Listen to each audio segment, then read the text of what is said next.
Yeah. Anyone in the chairs? Yeah, absolutely. Except the gavel one, apparently.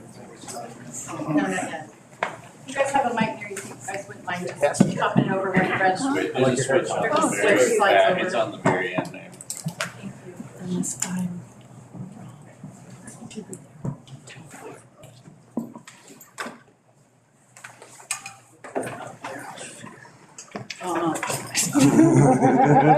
You just move that right back over there. Pretty good, how are you? Now it's on, right? Hot mic. Oh, I'm sorry. Oh, I'm sorry.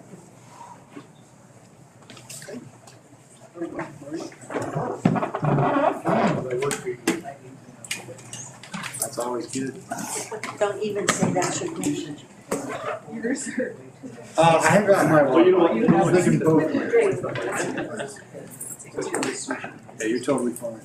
I'm Tom, by the way. Good to meet you. Your meetings.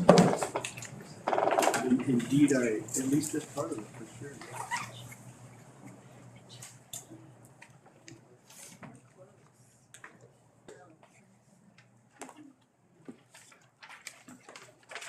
We'll give a couple of minutes. It's not quite 6 o'clock yet. Yeah, before I sit here now.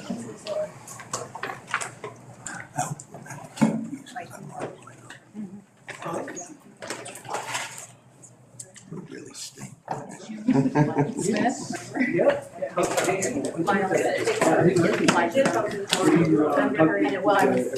thinking for that lesson. Restore my lesson.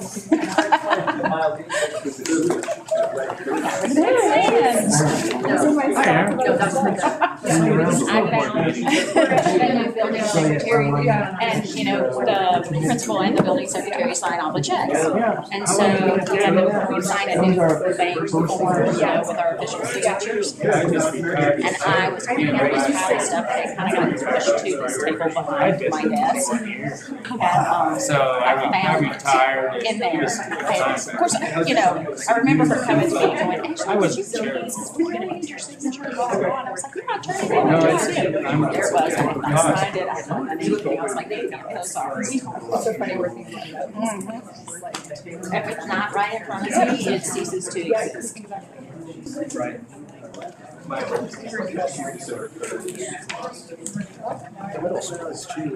Got a 17 morning.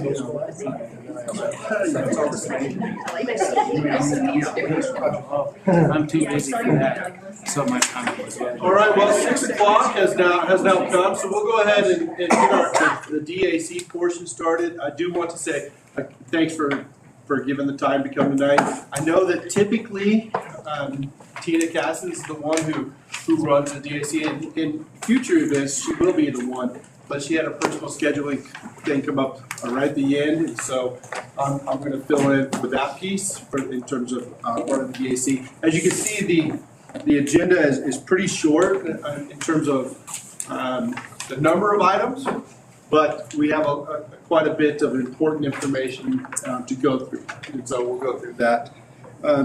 This is, I know we did some training, and everybody was in the room during the trainings, but sometimes it was at different places, so there might be people in the room that are not familiar with others. So just as we always do, we'll just do a quick kind of a whip around and let you know kind of who's on the team, what's going on. And so to do that, what we'll do is just state your name and your role on the DAC, the parent or community member, school, what board member, whatever it may be. And then I would like to hear that here's the challenge, right? The 1 or 2 words, no more than that, and no hyphens, and no run-on sentences, right? 1 or 2 words about why you elected to be or wanted to be on the DAC. So that kind of so I'm going to give it like 30 seconds to, I won't start with you. Start with me? No, I won't. So I want you to think about those words. Oh, okay. Cool. Yeah. What? So, I'm right in the middle, you can't. I know, right? That's not fair. Right? But I will start. So I'm Del Garrick, the Chief of Staff and Co-Interim Superintendent at this time. And so why I'm on the DAC is because Tina's not here tonight. That was more than 2 hours. Oh, man, I broke my own rule. Tina's absent. There you go. All right. Honest with you, no. Yeah, right. Compound words is terrible. So we'll go this way. I'm David Rusterholtz, and to learn. I'm Allie Oriana. I'm a student, and I guess student voice. I'm Casey Guthrie, I'm a parent representative. My words would be community involvement. My name's Seth Bryant. I'm a middle school parent representative. My 2 words would be student success. Kip Schubert, middle school staff representative, Unity. I'm Michelle Howell, elementary from Summit, and my words would be involvement and service. Ashley Lawson, principal of Gateway. My words are my turn. I'm Bill Phelan. I'm the assistant principal at the middle school. I'm the secondary admin representative. Mine are learn and offer. My name's Aaron Hellstrom. I'm a parent. I'm a high school. And my 2 words are leadership and integrity. I am Mick Bates. I'm a business person and I have grandchildren in the district. And my purpose for all of this is that our children are our future. Our kids are number one. Mike DeMuth, merit parent. My 2 words are, well, to be an example for my children. That's more than 2 words. Amy Ryan, I'm a Gateway parent. I basically just wanted to get more involved in the school system. I'm new to the area, so I just want to learn for my son. So. Welcome to the area. Thank you. My name is Tom Torrance. I'm the administrator for the alternative school, Panther Academy here, and I'm here to represent the entire high school. I'm Jessie Seibert. I am a parent representative from Summit Elementary. My 2 words would be ethics and involvement. I'm Sean Peckron. I am the merit representative, and my 2 words would be it's time. My name is Jamie Dion. I'm a community member, and I agree with Mick. I think the students are the future of this country. Kelly Haven, delegated to be here until you guys elect a secretary, and then I'm out of this portion. Great. Great. Great. Well, thanks for everybody. For those of us that failed on the 1 or 2 word assignment, we'll just give us not Fs, we'll give us not yets. We'll get better and better as we go. Can I change my 2 words to Sure. does not follow directions? That's right. That's right. Dale, I've got a bad ear on your side. I didn't hear 2 words. Okay, that's fair. That's fair. I didn't learn. I didn't. All right. Okay, if you look at the agenda, the first thing, we got a couple things. So we're gonna election of officers. That's the first one. And so, and then later after we go through the election of officers, and right now the 2 that we're seating tonight would be the chairperson and then the secretary. And so I think everybody got an invite or an email to put your name in if you wanted to run or be considered for one of those two positions. So we'll go through those. And then after we get that done, our role then is to kind of dismiss the DAC in purpose of the agenda, but to really join the board on the special education work session beginning at 6:30. So, and that is for all of the feedback and the discussion back and forth to the board around next steps. And so we'll be talking about that. So wanted to make that clear on the agenda. When we go to the election of officers, I do want to talk through it. A couple of things on our website. If you haven't explored the website of where the DAC information is, I'm going to tell you where it is. If you go to the website on the board tab, about 3/4 of the way down there is accountability committees. And if you click on that button, it comes up to a page, a big old thing that says accountability. And then there's a DAC, which would be representative of us tonight, and then an SAC. If you click on the DAC, you'll find all kinds of information, all of your names as representatives and what you do. No emails or phone numbers or anything like that, but your names. And then you'll find the DAC handbook, you'll find the minutes, the agenda, all of that is located on that position on the website. So if we go into the chair, I just want to dive into the handbook a little bit in terms of what the chair responsibilities are. Just as a reminder, we have how many, Kelly? Four?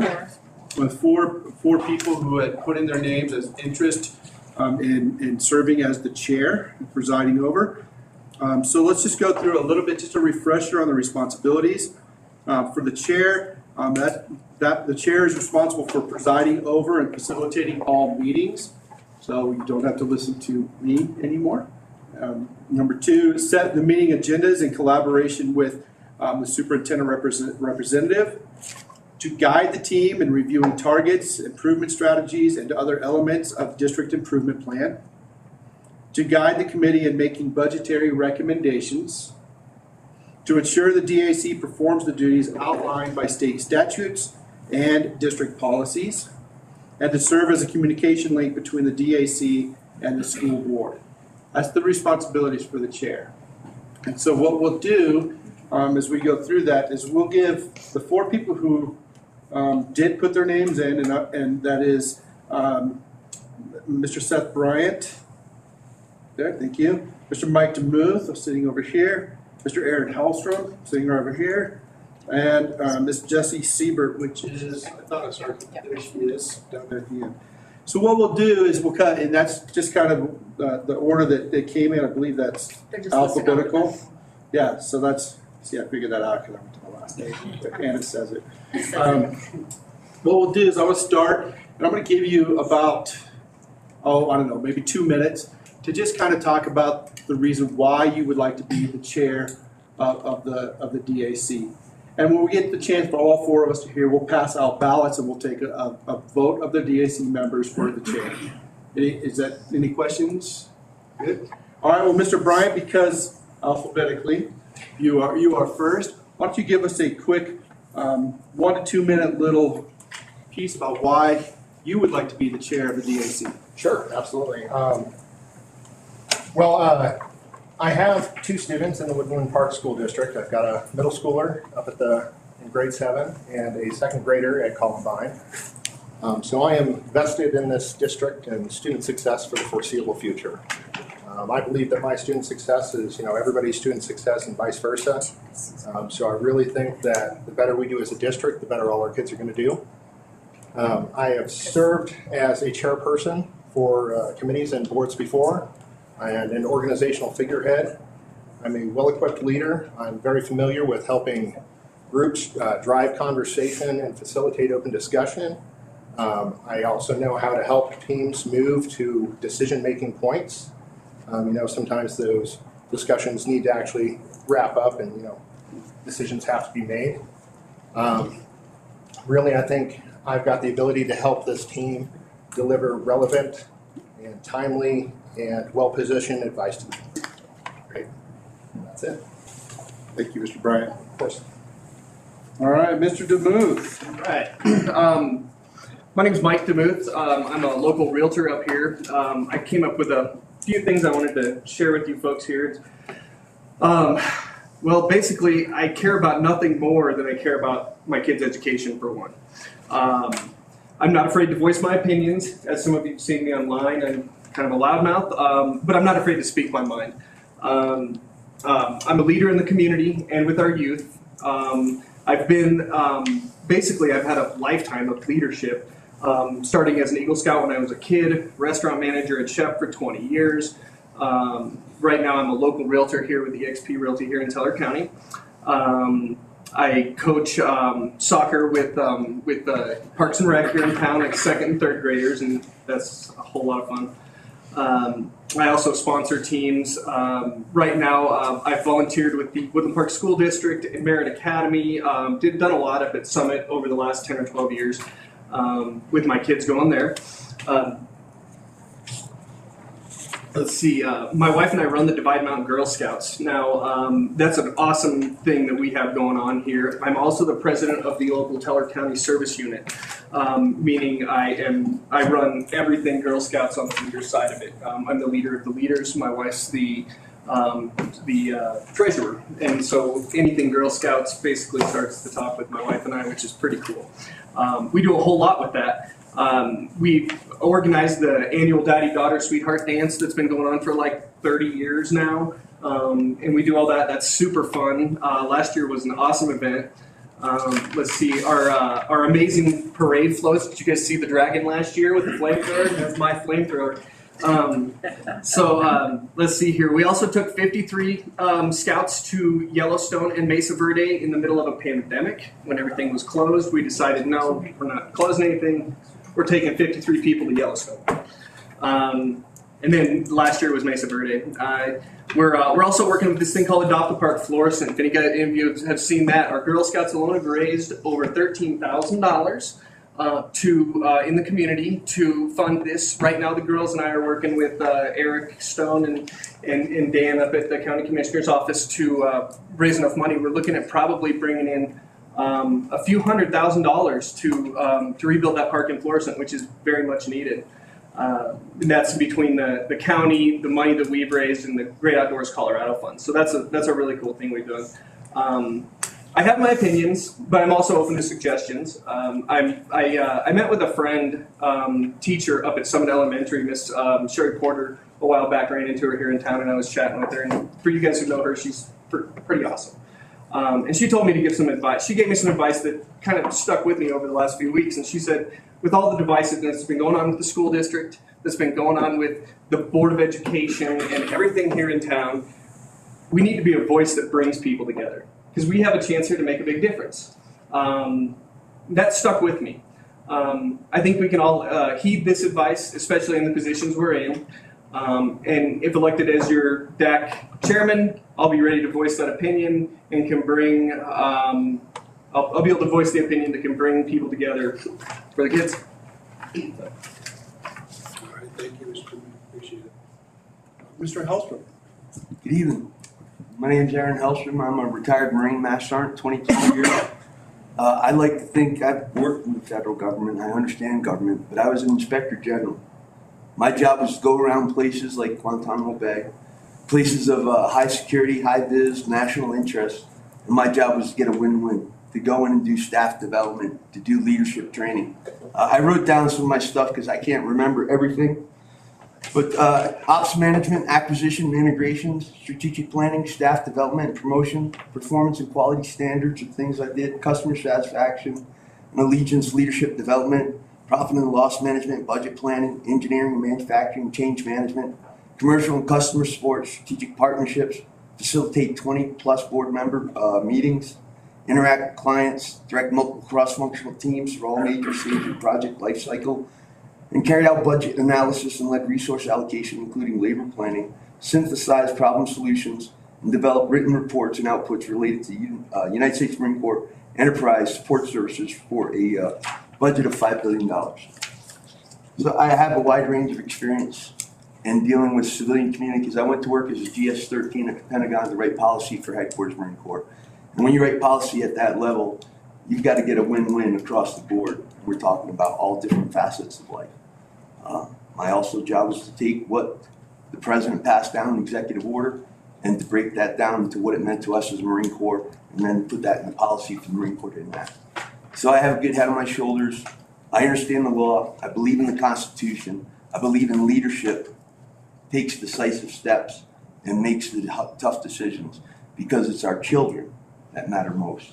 And that's why we make our decisions. Thank you. Mr. Johnson. All right, Mrs. Seibert. Again, my name is Jessie Seibert. I am a mom of 3 girls. I grew up in Woodland Park. I was born and raised in Woodland Park. And I started out at Columbine Elementary until Summit was built in 1993. I was transferred over there and then went all the way up through high school up here. We moved back 3 years ago to raise our girls in the small town environment that we grew up in. I have a 5th grader, a 1st grader, and a preschooler all at Summit. As of right now, I am I'm an audit manager at my CPA firm, and I believe that my profession provides me with the skills and tools to be an asset to the DAC committee, and that my education, my professionalism, and my dedication, along with the long-term and current ties to Teller County and the Woodland Park School District, provides me with the dedication to be the chairperson of this committee. So, short and sweet, but here it is. Well, great. Ms. Seibert, I would like to apologize for not pronouncing your last name correctly. Don't worry about it, everybody does. All right, so what we will do at this time is Kelly will pass around the ballots here. I don't think, we're not going to do to make sure it's all bubbled in correctly and with black pen. Hanging chads. No hanging chads hanging out here. A simple X or check mark would be just dandy. Can we So, take ballot selfies? ballot selfies, yeah, exactly. And so after you are complete with your ballot, if you'll return those to Kelly, she'll walk around and then she'll tally those. Probably an awkward silence as we tally those. Or there would be silent, everybody will talk to each other, but and then we'll move to the secretary at that point. Okay? Make sure you, okay.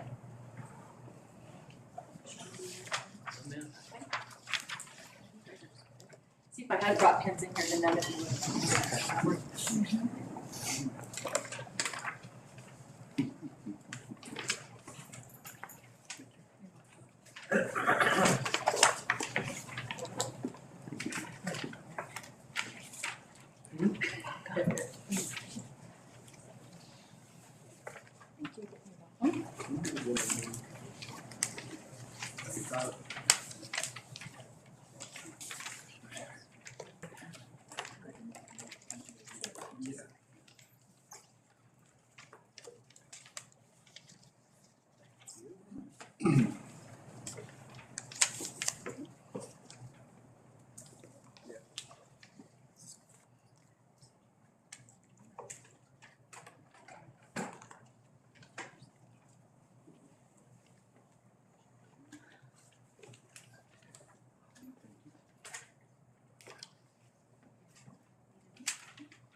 Whoops. Sorry, that's my fault. I was already in my head visually moving on to the next person. Thank you.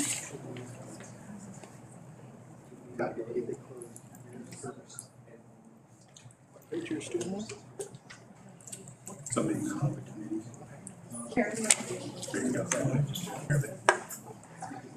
So we're good. Kelly's.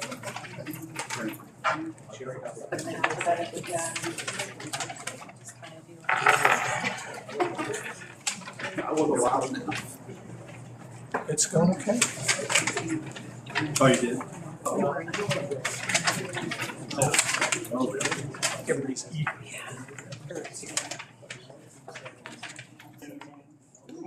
I don't know, I was talking about that. Thinking about physical stuff. They started.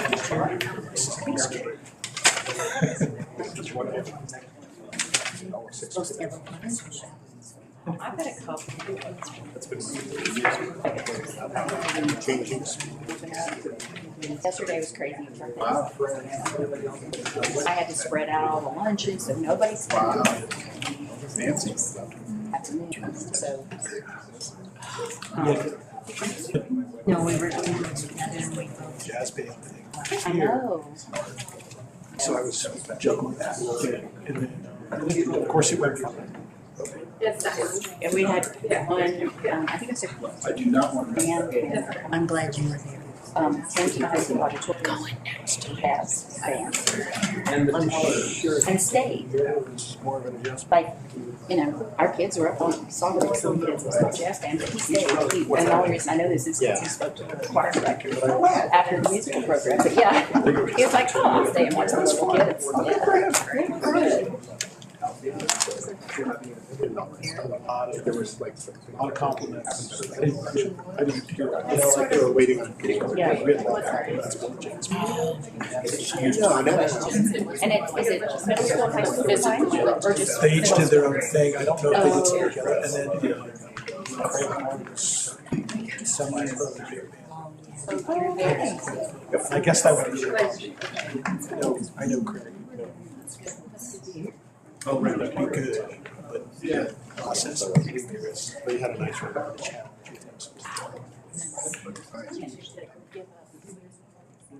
I've known him for a long time. No, I believe that. And how long have you been in? Are we missing? Does someone not vote? Almost 18 years now. Did everybody vote?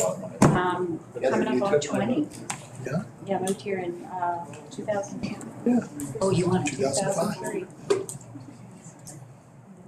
It was also at 10. I remember that because my Oh, dad it's was 17 and we moved out here. It's been a long time. All right, so let's go ahead and hear the results. All right, so after the tabulation of the votes for chair, Mr.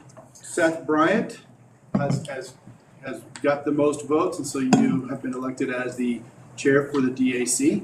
So congratulations. And Thank you very much. I will do my best to serve the district and this community. great, thank you.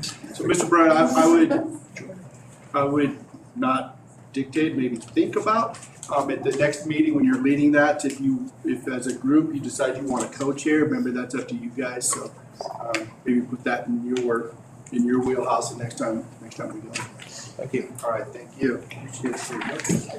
All right, so the next officer position is that of secretary. And for that position, we have one person that did apply and express interest in that. And that is Mrs. Jamie Dion. And so, Mrs. Dion, same opportunity. I would love to hear, I think everyone would love to hear, what made you open the email and say, hey, how about that? Yeah, I'm curious why everybody doesn't want to be secretary. You guys don't want to take notes.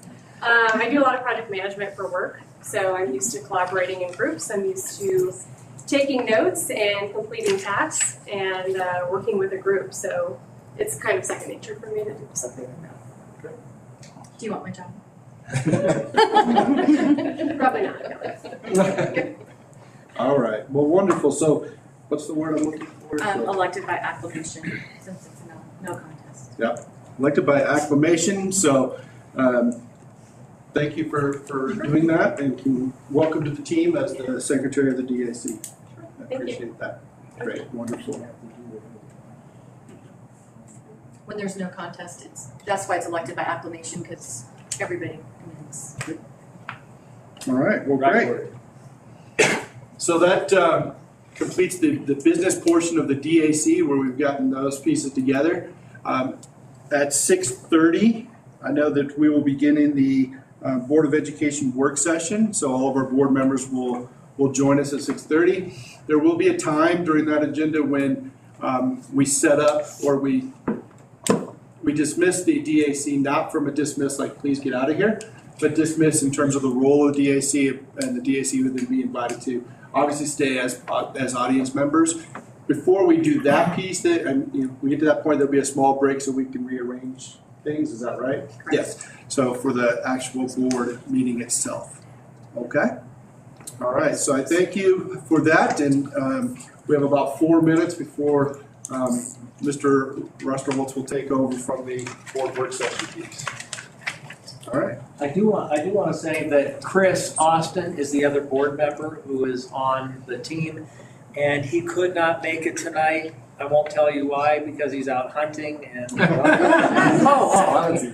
so he couldn't be here tonight, but he sent me a couple of texts today and said to make sure I said hello to everybody and that he'll look forward to being here next time.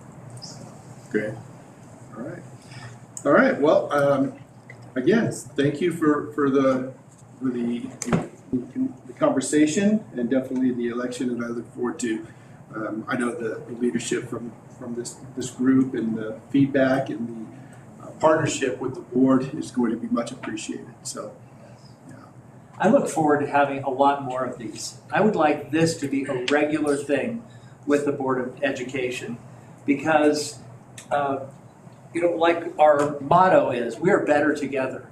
And not any one person or small group has all the answers, but boy, together, we have a lot of pieces that we can bring together to really do a great thing. So I appreciate you all serving as volunteers on this board, and we really, I would like to have this regular. And if this were to be at times once a month or once every other month, I hope that, are you interested? Is there any kind of comment about that? Would you want to be part of that participation?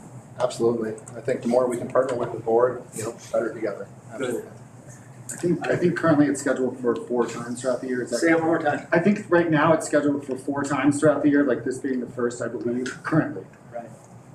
But I mean joint with the board of directors so that we can get ideas and hear from you directly. Some of us have to rotate with the sacks. I forgot my hearing aids tonight, so I'm getting used to remembering them. Some of us work double and need to work with the sacks as well. Okay. Good point. That's too bad. All right, well, we have, like I said, about 2 or 3 minutes, so there are snacks. I know that I saw one of our DAC members participate already, which is wonderful. If you need to use the restroom, I think everybody knows that it is right outside in the front here.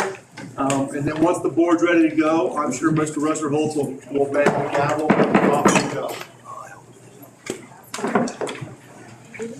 Tell me your name again. Allie. So Ellie, It's in here, and you have to come with me. I have heard good things about you. I'm so glad you I think not. How are you doing? I'm set on. I don't know how you keep your schedule. I am having off as I It's kind of where I'm at, yeah. Challenge. During this part, you guys will still be abstaining. Okay, yeah. It's when they adjourn to go into the special meeting, but they'll have that now. Okay, thank you. I was confused by that too. They're published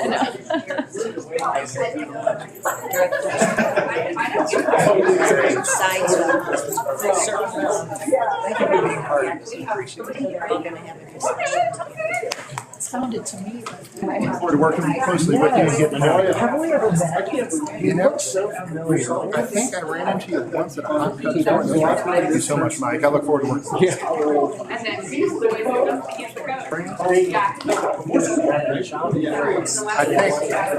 saw you there. It was shortly after you got elected, maybe last winter or something. It was really in passing, but me and my wife went, that's the new president of the school. But no, I haven't been formally. Yes. B-R-Y-A-N-T? Yes. Rockies player Chris Brown. So excited to get a jersey with my name.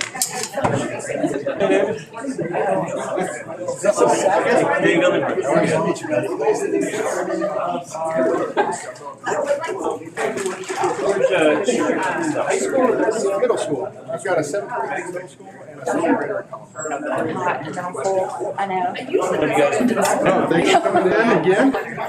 Yeah, late nights for you. It's okay. I wasn't in the house on this side. Let me get hot here. Over here so I can hear you. Okay, perfect. I don't want to leave, but then like get up and walk out because I'm my job. Actually grew up in Denver. Sits here for Colorado.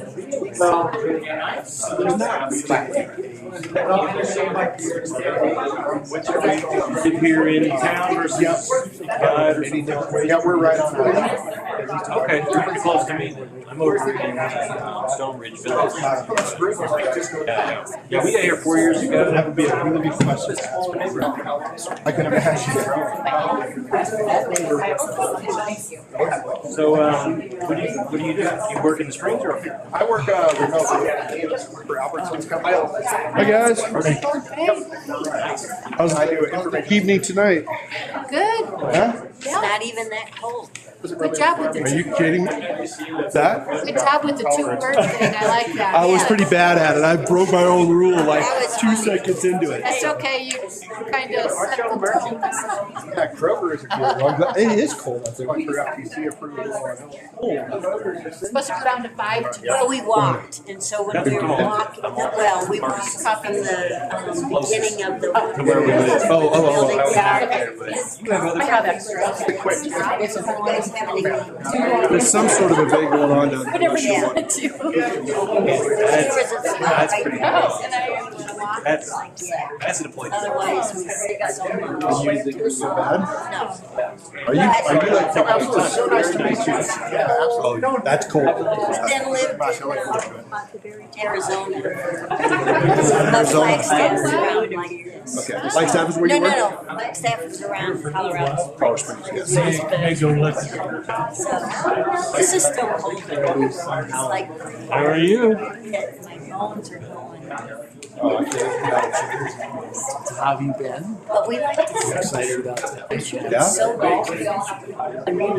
Did you go back then in the spring or something? Oh, so they're meeting over last for daughters.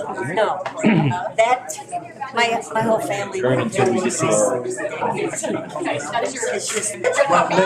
We're going to bring them, we'll start our meeting. Have a little bit. Because it's like I funded this meeting, so it's not one meeting. This is Michigan, Right there. So where were you? Beginning, there's no calling. Oh, I did it the wrong way. I knew it was something with it. Here's Detroit. Yes? Here's, Chicago. I mean, you could be here for the meeting because they're Okay. too, but I was the So Oh. downtown and Howard. Okay. But headquarters of the meeting. I guess he didn't. Well, yeah, I don't think for the open. Announcement, a factory. So I know it's Maybe I shouldn't be standing here talking to you. the meetings can overlap. Everyone has, I want to hear them all, so. Oh, yeah. So, I do want to. A lot of the Midwest, right? Yeah. So then you left. At least his wife, like, this is All on niceties and then hand and stayed married. Anyway, what about you? I lived here. I grew up here. So, except for the 12 years. So I went 4 years when I left here to go to college. I went to UNLV. See, that's good. My wife and I moved. So we moved up. Oh, you are? We were in Wenatchee. Oh, okay. Yeah, where were you? East side. Everett. Oh, yeah. Okay. I'm going. Oh, you are? Yeah. Okay. We loved Everett. So we lived in Wenatchee, but my wife was from Long Beach. Okay. So south, logging industry. We moved up to Washington Beach. I'm already getting a reply back. His dad said,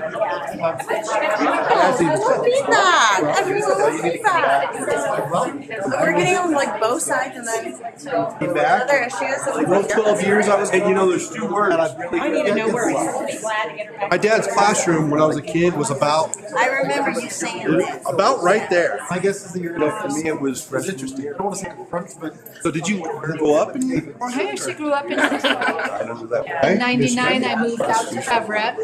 Done in 2020. I saw. Okay. Oh, when we moved, I think we got here in 2021. So in Everett, I said this is right. let's see, I'm trying to remember. I got That's stepped north. up, and that's About 20 miles. About 20 miles. So the other reason is Everything's out of Everett. I'm a Marine up there, but my son. And then when going on, not stand up and do anything. Oh, you did in Everett? Had to. Okay. Which high school? To which school? I taught middle school. My son can see it. I taught at Everett High School. To both of you. Everett High School. You're both different. Hop on. I have a middle school and a high school. Leavenworth? So I was actually, yes. There for the tech representative. Absolutely, I was. You know my face. Middle school and a high school. And you're middle school at the middle school and I'm at the high school. That's perfect. It was #1 in the country, one year. Yeah. Because of the lighting or? Yeah, like, cause I know they don't wanna post your number, so I gave her, she has my number and said, can I share Small your town, it's number about. with them? And I said, sure. Son graduated, right? No. And what's the? Oh, I'm sorry. Someone else's. In that far up north, but you're level or what? So. What was elevated? Yeah, Everett, and But you still get snow. Not on the, not so much on the west side. I mean, what, Everybody, the Cascades block it, so. Okay. second in the morning. In the ward, it was advised to get 500 feet maybe. Thanks again. Appreciate it. Oh, it sounds beautiful. Yeah, that's great. Nice. Everyone get their snacks. Coffee. That's my snack. You have to teach Christmas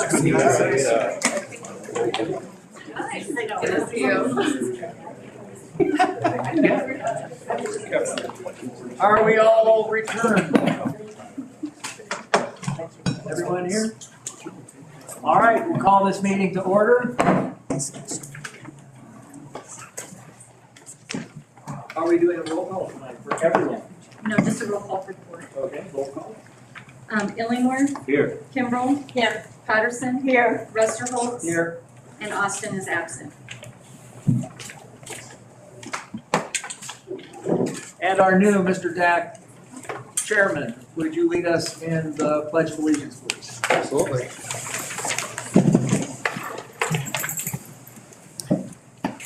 I pledge allegiance to the flag of the United States of America and to the republic for which it stands, one nation, under God, indivisible, with liberty and justice for all. Now for a moment of silence, please. I'll read from our preamble to our Constitution of Colorado that we have all taken an oath to uphold.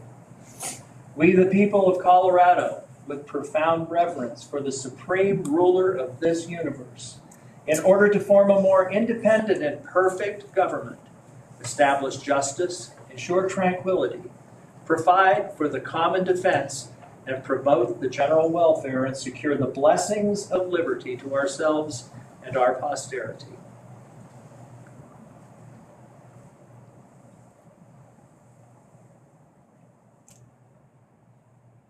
Thank you.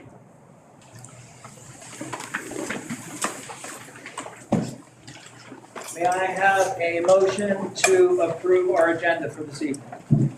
Motion. Motion to approve our agenda. Second. Roll call. Illingworth. Aye. Kimbrell. Aye. Patterson. Aye. Resterholz. Aye. Should we share?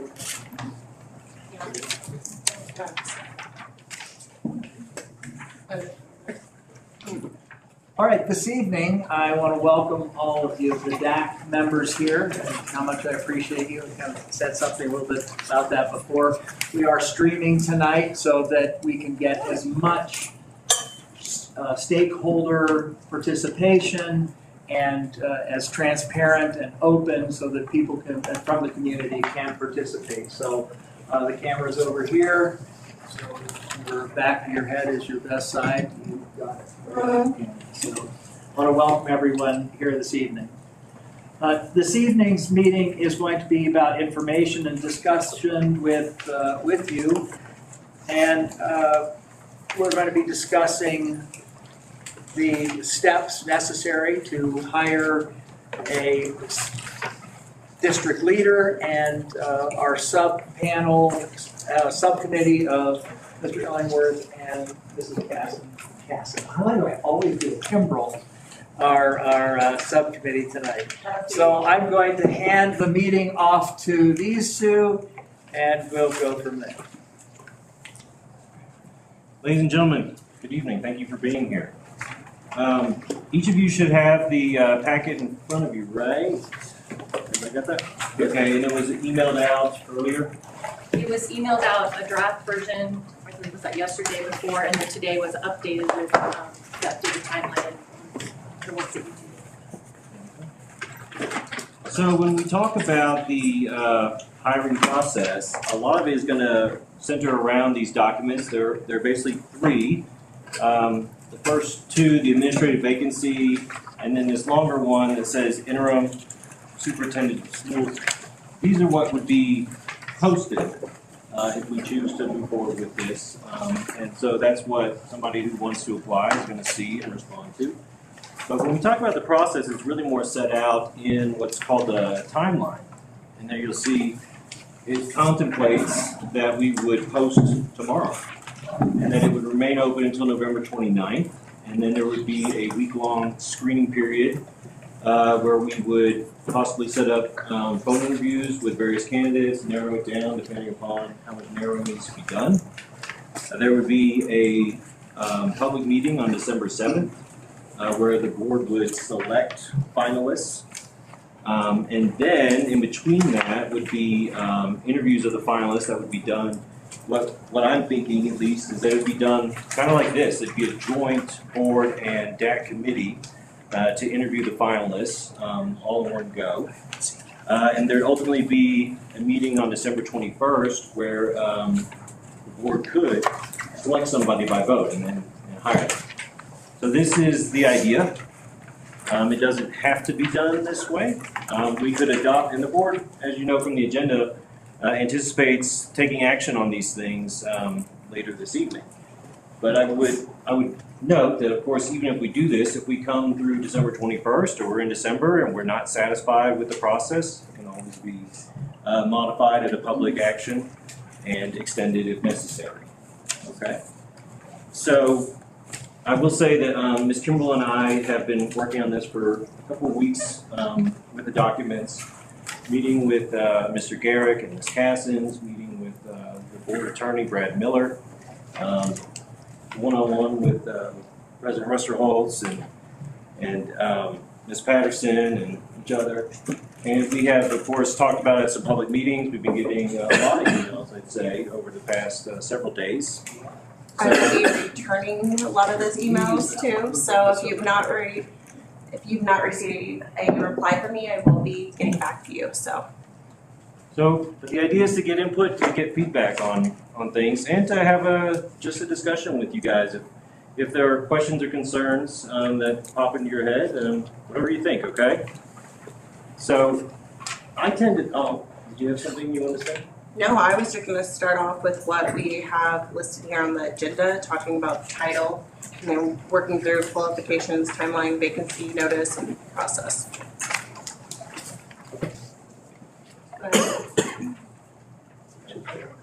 So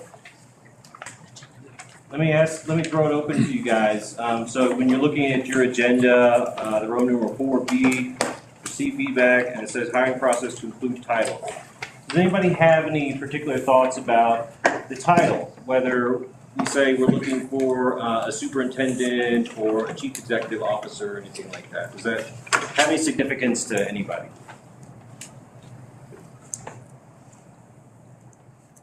I don't have Mr. Hellstrom, I saw you significance, first. but if you're going to appoint him to be the head leader that works for you to direct this district, why not call him what he is, superintendent? Because that title plays into their future as well, you know. And I tend to agree with you, Mr. Hellstrom. I think it makes me think of like the British monarchy, right? Like whoever's in charge of it is the king or the queen. They could be called the CEO. That's the term of art within that particular context. Right. And of course, the superintendent is a chief executive officer. I tend to think if we were to call him a CEO, we're kind of reinventing the wheel a little bit. Like it could create confusion amongst public, and not just among the public, but amongst our professionals.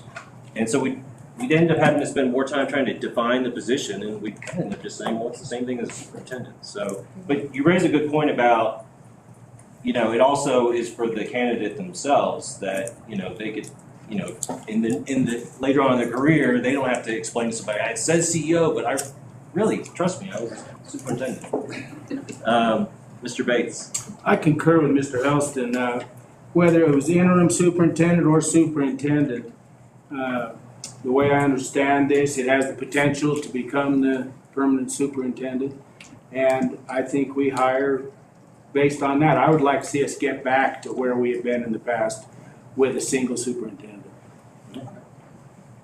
Okay, we've got a bunch of hands. How about Ms. Ryan? So and then- also you're looking for somebody with superintendent experience, so when they're doing a job search, they're gonna look for postings that. Say superintendent. When you guys reply, will you guys tell me your name first too?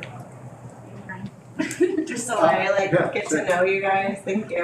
My name is Tom Torrance. From my understanding, did you remove the requirement that there would be credentials, that the person applying for this position would have to have superintendent credentials? Is that? Well, when you say credentials, we are removing the requirement that they have a superintendent license. Of course, anybody who would be fairly considered or selected would have to be qualified one way or the other. But of course, it's not a legal requirement that we have a superintendent license. Why would you remove that? Why would we not require our superintendent to have a license? Why we don't require it, you'd have to Can I ask answer the- that? Can I answer that one? We have two co-interim superintendents. One of them does have a superintendent license and one of them doesn't. And I would say that they're both qualified, and through all the emails that I did get, that was something to consider, and so I would not want to limit that. I mean, I hope that answers your question. Did we also remove the essay portions from the application? Well, yeah, I mean, we can go over on that. Let's talk about let's I go don't back. want to get off track. No. We need to We'll steer do back, that's okay. I'll steer you back because I want to stay on title. Okay. And then I want to come back to you on that question during the qualifications. Okay. Yeah, and I'm going to actually write that down. Thank you. Thank So you. we did have somebody with their hand raised over here, Mr. Bryant, right? Yeah, I just wanted to concur with Ms. Ryan in the fact that I think the title that we're looking to hire on should be one that gets us in front of the most qualified applicants. I would hate for a qualified applicant not to consider our posting because there's confusion about what the role actually is just based off that title. It does seem like a consensus. Seth Bryant is my name. Superintendent is the better way to go. Thank you, Mr. Bryant. Ms. Lawson. Can I ask a question? And this doesn't have to be answered right now if it's more appropriate for a later time. But I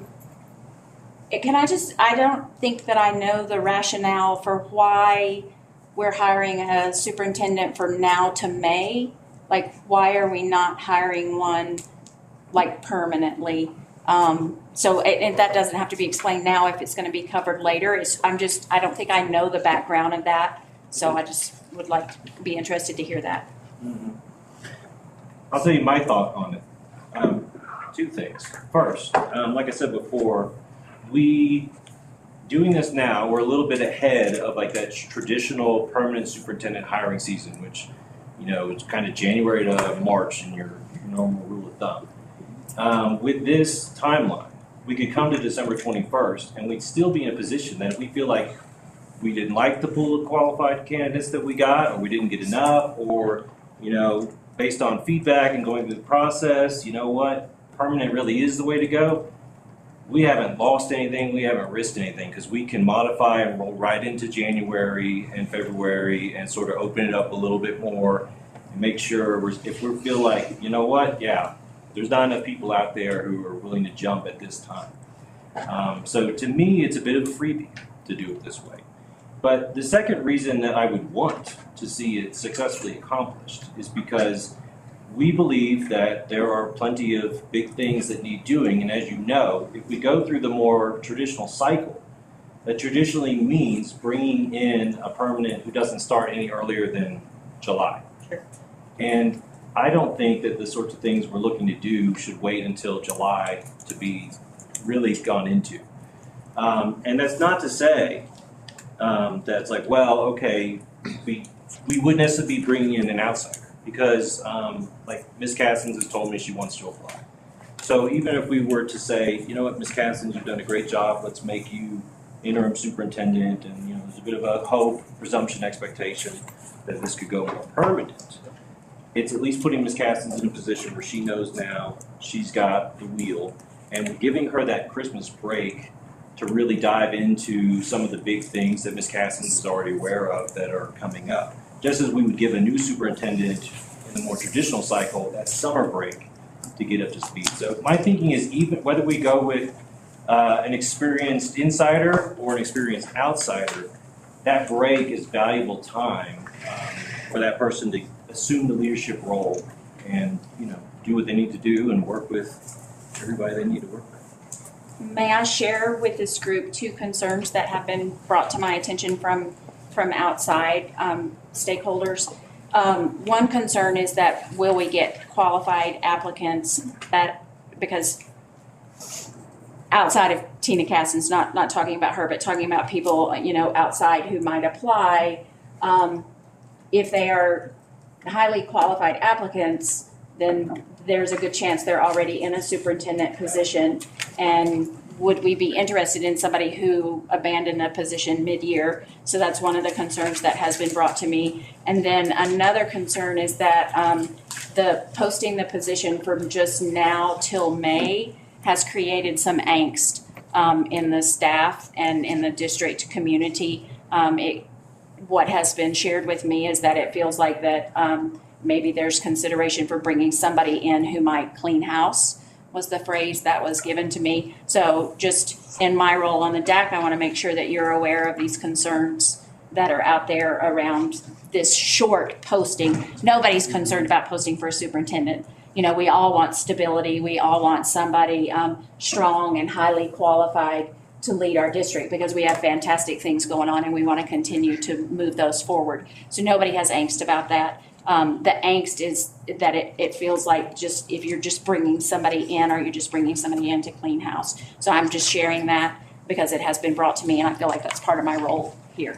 One of my concerns, if I can jump in here real quick, was with the title, and it sounds like it's pretty unanimous about superintendent rather than a chief executive officer. My other concern to the title was interim. And in my thinking, we want to hire the person that we believe is absolutely best for this job, with the expectation they will be the superintendent of our school district. So instead of an interim, I'm suggesting that, let me back up. I don't want to see the same kind of situation we found ourselves with 2 superintendents in a row, where we have to spend a lot of money that going forward, if we plan ahead, we won't have to. So if we have a trial period or something rather than interim superintendent, then we've got a period of time where we can evaluate, is this person doing the kind of job that we want to have done? So I would think that if we have a trial period or interim, not rather than interim, because to me interim is a placeholder. You're taking this spot until we find the right person. So to me, if we hire the right person with the hopes that it will continue to be the right person, that is for a trial period. I think that's the hope for all of us, but it goes back to, just having that interim title. So it is so we can see for that trial period. That's just my opinion though, so I'm glad we're here. We have some hands though. I have a question, Casey Guthrie. Tell me your first name again. Casey Guthrie. Casey. If it's listed as an interim position, does that mean you'll automatically post it come springtime? Or if your interim person works out, will it just turn into full-time? I think that legally, we couldn't have an interim and just say, actually that person's permanent. I think that to go to permanent, you would always have to repost it and go from there. And go through the process. And have a process that's, kind of And like your this one. interim plus your new candidates would go through then the full-time official superintendency interview process. Right. There are some legal requirements on that. Not that many, honestly.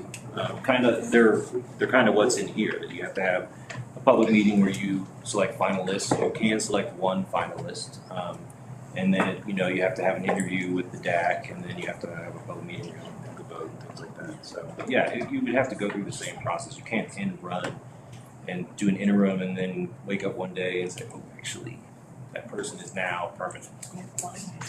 So. And then we have another, Allie. Yeah. And then Michelle Howell. thank you. So I don't understand it all fully. It's not something that's normal to me, but I did talk with people who are in my circle, the student circle, and they showed similar concerns to Ms. Lawson, or the stakeholders that she's representing, and I would also like to add, why are we having such a short period for hiring an intern when we could have a longer period to hire a permanent position that we know is going to stay? Like I said earlier, I want to get in ahead of that Christmas break and not take that longer time period and then have that person start in July when it's put whoever's the chosen leader behind the 8 ball in terms of the work to be done in advance of the next school year. So that's my thinking on it. And again, if this process doesn't work out, we can roll right into that more traditional longer early winter hiring process. Either way. First. Okay, I think I just need more clarification. And plus, I'm representing elementary teachers, and there were some concerns brought to me before coming here. I guess the main question that has come to me from staff members, particularly at Summit, is I guess we're confused. Is there a problem or an issue right now with keeping Del and Tina? And if it is a problem, can we identify what that problem would be? I don't know if that question makes sense. Or can we seek appropriate solutions to, like, having Del and Tina? I would not say it's a problem. So We need to be a little sensitive here. Mr. Garrick is here. Yeah, Ms. Cassins is not out in abundance of, wanting to maintain conflict free and things like that. Sure. I don't think any of us would be comfortable being put in a position to say that sound like we were evaluating Mr. Garrick's performance in front of everybody. No, not at all. I think it adds on to what you were saying. It just seems rushed, and if there's not necessarily, if it doesn't need to be done now, like why now? And maybe seek a more permanent solution later. I don't have anything to add because I've already. I think I can answer that twice to that one. But if Sue or Cassie or David want to say I don't want to use the word problem. I think during some of the work sessions you've mentioned a change agent, if there's someone that we need to have as a point person, whether it's just one and having that point person so that can make those changes and make those commitments. That's sort of what I've gathered. I don't want to speak for the rest of the board on that. And I apologize for using the word problem. No, I don't. We really, as staff, we really appreciated having Del and Tina. Yes, and we've received emails like that, and that's why I don't think that you meant that at all. Okay. I just wanted to clarify that I don't think that either, and so no, please don't apologize for that. So I hope my question was good. Clear. No, it's clear. It's pretty clear. To me anyways. Okay. Does anyone else have anything to add? Yeah, we got a bunch of us. Okay, we got Aaron and Sean and Jamie. I think they had their hands raised before we did that. Well, I'll go. You guys have discussed this process 2 months ago to go ahead and get something in place. I think it would be, since things started the semester, it'd be a great opportunity to go ahead and get the whole thing rolling. The teachers come in a semester, and it's a new semester, they're ready to go.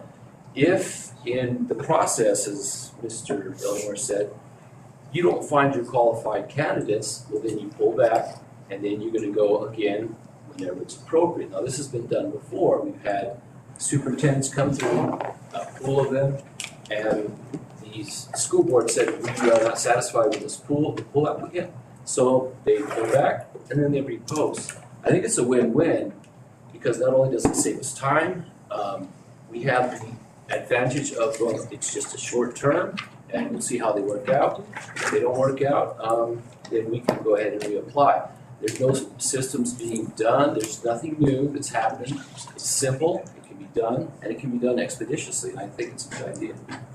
Yeah, I mean, we're kind of in the catbird seat on this because we're very pleased that Del and Tina seem to be doing a a great job that everybody is enjoying so far. I mean, I can hear bad things. And so we're not in a position where we have like a gaping hole in leadership where we have to jump too quickly. But at the same time, we always talked about this when Dell and Tina came in, that it was, you know, they were going to be carrying us through, but it was almost like a month-to-month kind of thing. It was an indefinite time period. And we always said we would go into the hiring process and it would be a fair and open process. We're not excluding anybody. We're actually sort of opening up the qualifications so that more people from within the community are going to be able to apply. I mean, there might be other leaders within the school district or at Merritt Academy that want to apply and would fit the qualifications. So this is a follow-through on something that we discussed. And like you point out, Sean, and I don't know which hiring process it was, but if you start late and you're not happy with who you get and you have to go back and adjust, whether it's changing your pay, changing your qualifications, bringing in one of those like recruiting firms or whatnot, Headhunters. Time is burned. And now you're kind of like, are we getting the second, you know, strata of people? Have other superintendents that we might have been able to get in January, have they already gotten locked in? And now we're dealing with like maybe not quite the same, you know, level. And here, we're getting a jump start. Mr. Torrance, after Ms. Dion. Yeah, I'll just echo what Sean said. I think that it's very common in workplaces to do probationary periods. And I think that this district has continually got it wrong with these superintendents that have been hired. And from a taxpayer's perspective, we should not be spending any more money on multi-year contracts that are not right. So I'm in agreement that we need to do a short-term contract, evaluate that individual. Are they doing what's expected of them?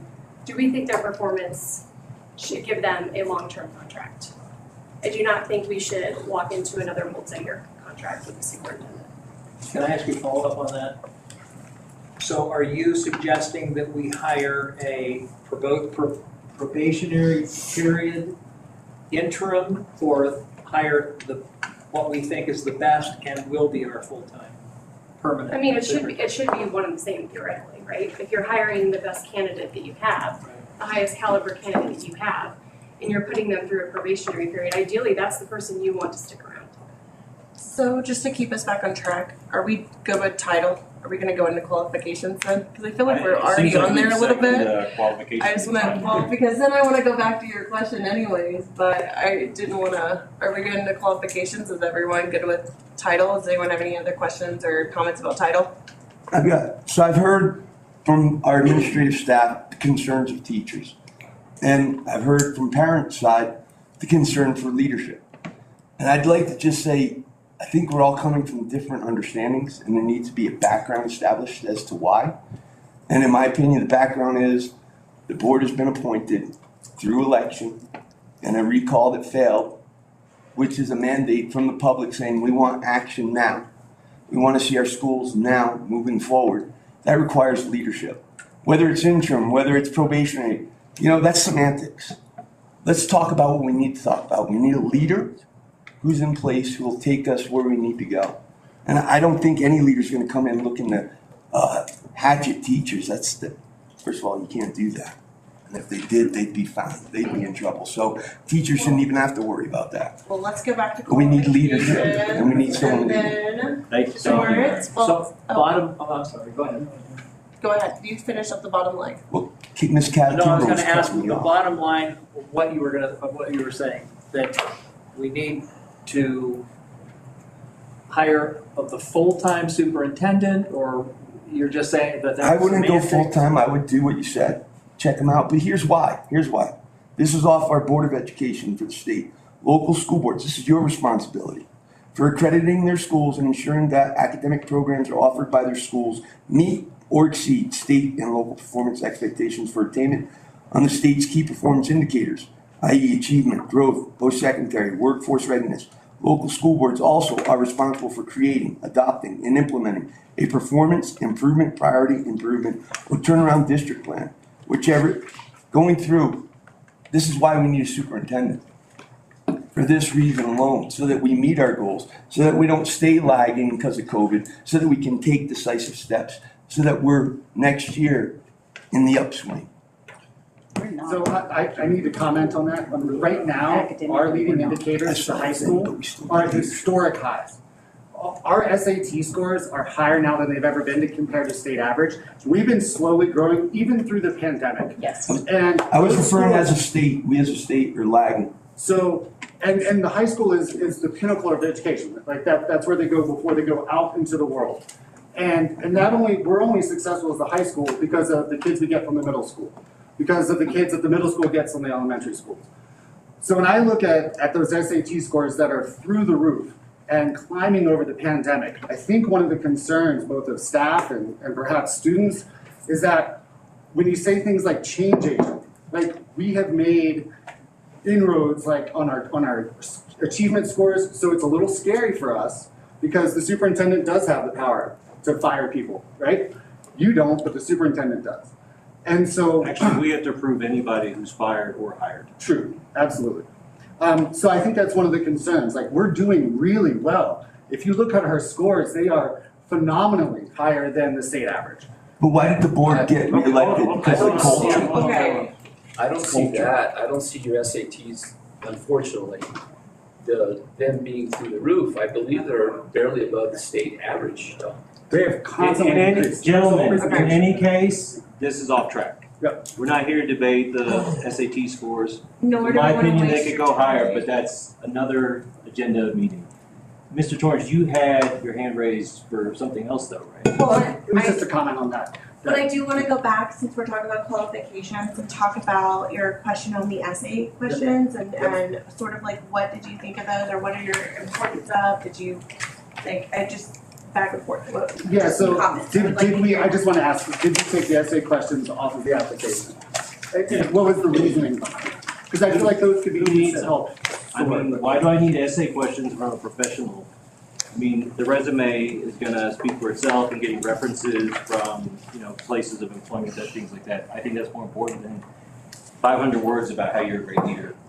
To me, I'd rather do We references talked about and in-person face-to-face and questions, things like that. yeah, sort of asking like those essay questions in person to sort of get that on the spot answer, but It's what are your, sometimes what's your college opinion? application to me. Yeah, Versus like seasoned professional, so. Yeah, I guess perhaps it could help with the sorting, like you could see the person's voice before you actually met them, you're like, I don't like that feeling, perhaps, perhaps.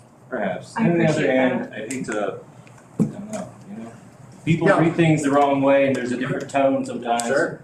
And I can tell you from a teacher perspective, filling out those essays when you're looking for a job is, What'd you say it was? It's a pain. It's Like, okay, it's- well, so okay, all right, well, I like that Well, you maybe we'll had. get more people because they're like, I don't have to write an essay for this one.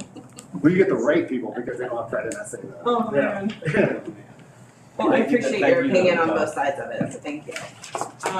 Anyone else about the qualification? Yes. I know we're removing the licensure qualification. Mm-hmm. Is there any way to still have the same kind of standards as licensure would require as far as background or experience or just professional credibility, those types of things? I know that's maybe kind of hard to derive because you're going to have to look at the licensure process, but is there any way that we can still? Well, on the packet, under the qualifications, it says prior superintendent, assistant superintendent, or comparable administrative experience preferred. Ability to cultivate a positive and motivated workforce, knowledge of collaborative school, finance, law, and assessment. Courageous in making tough decisions. And then I also wanna talk about an email that we received from the president, Woodland Park Education Association, Nate Owen. Not to call you out, Nate, but I do want to read some of this in here. Exceptional skills as a communicator and consensus builder, proven success with educational experience, which is sort of administrative experience, and maybe you can write educational, but we're just trying to see, is there something to mind that you're talking about? I work particularly? in an industry that derives credibility out of licensure and certification.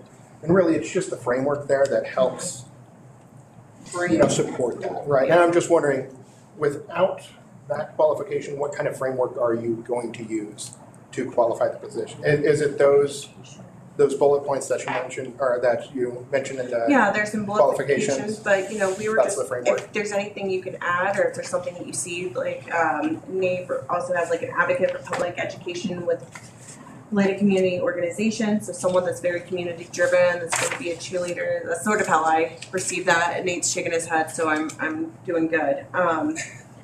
So we need strength, integrity, and someone who will work with all current stakeholders to meet diverse needs of the district and stuff like that. So if you think of anything while we're discussing, please bring it up as far as something that's on here. I would like to. Was Nate's email forwarded? Did you guys receive that? I think these are just emails to the board. I don't want to. Just wanted to, as the representative, Right. went out, but Right.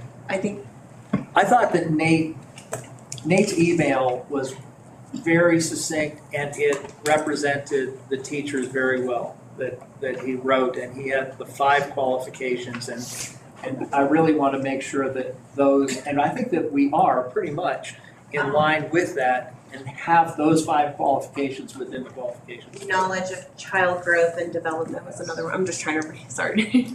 So. And I would just say, I mean, I think we can all agree though that like credentials aren't everything, right? I mean, there are plenty of people who don't have a doctorate and only have a high school degree, but they can do incredible things. I think like experience, proven track record matters more to me. And I also come from a profession where licensure is mandatory, right? You cannot practice law without a license. And you have to go through a very, particular process for that. Some states do allow like apprenticeships. Colorado is not one. But anybody who's dealt with lawyers is going to know they are not all equal, even though they all have what it takes to practice law in the state. It's about a proven track record. It's about results. And unlike lawyers, the state of Colorado does not mandate superintendents to actually have the license. So I don't want to, just me, would not want to restrict otherwise qualified applicants who haven't been able to do the time to do the license or prior to this did not see it to be a necessity to their career or something. And of course, there are plenty of people who can take the job and then further their career and further their development by seeking that. So that's just my thinking. Allie, oh, sorry.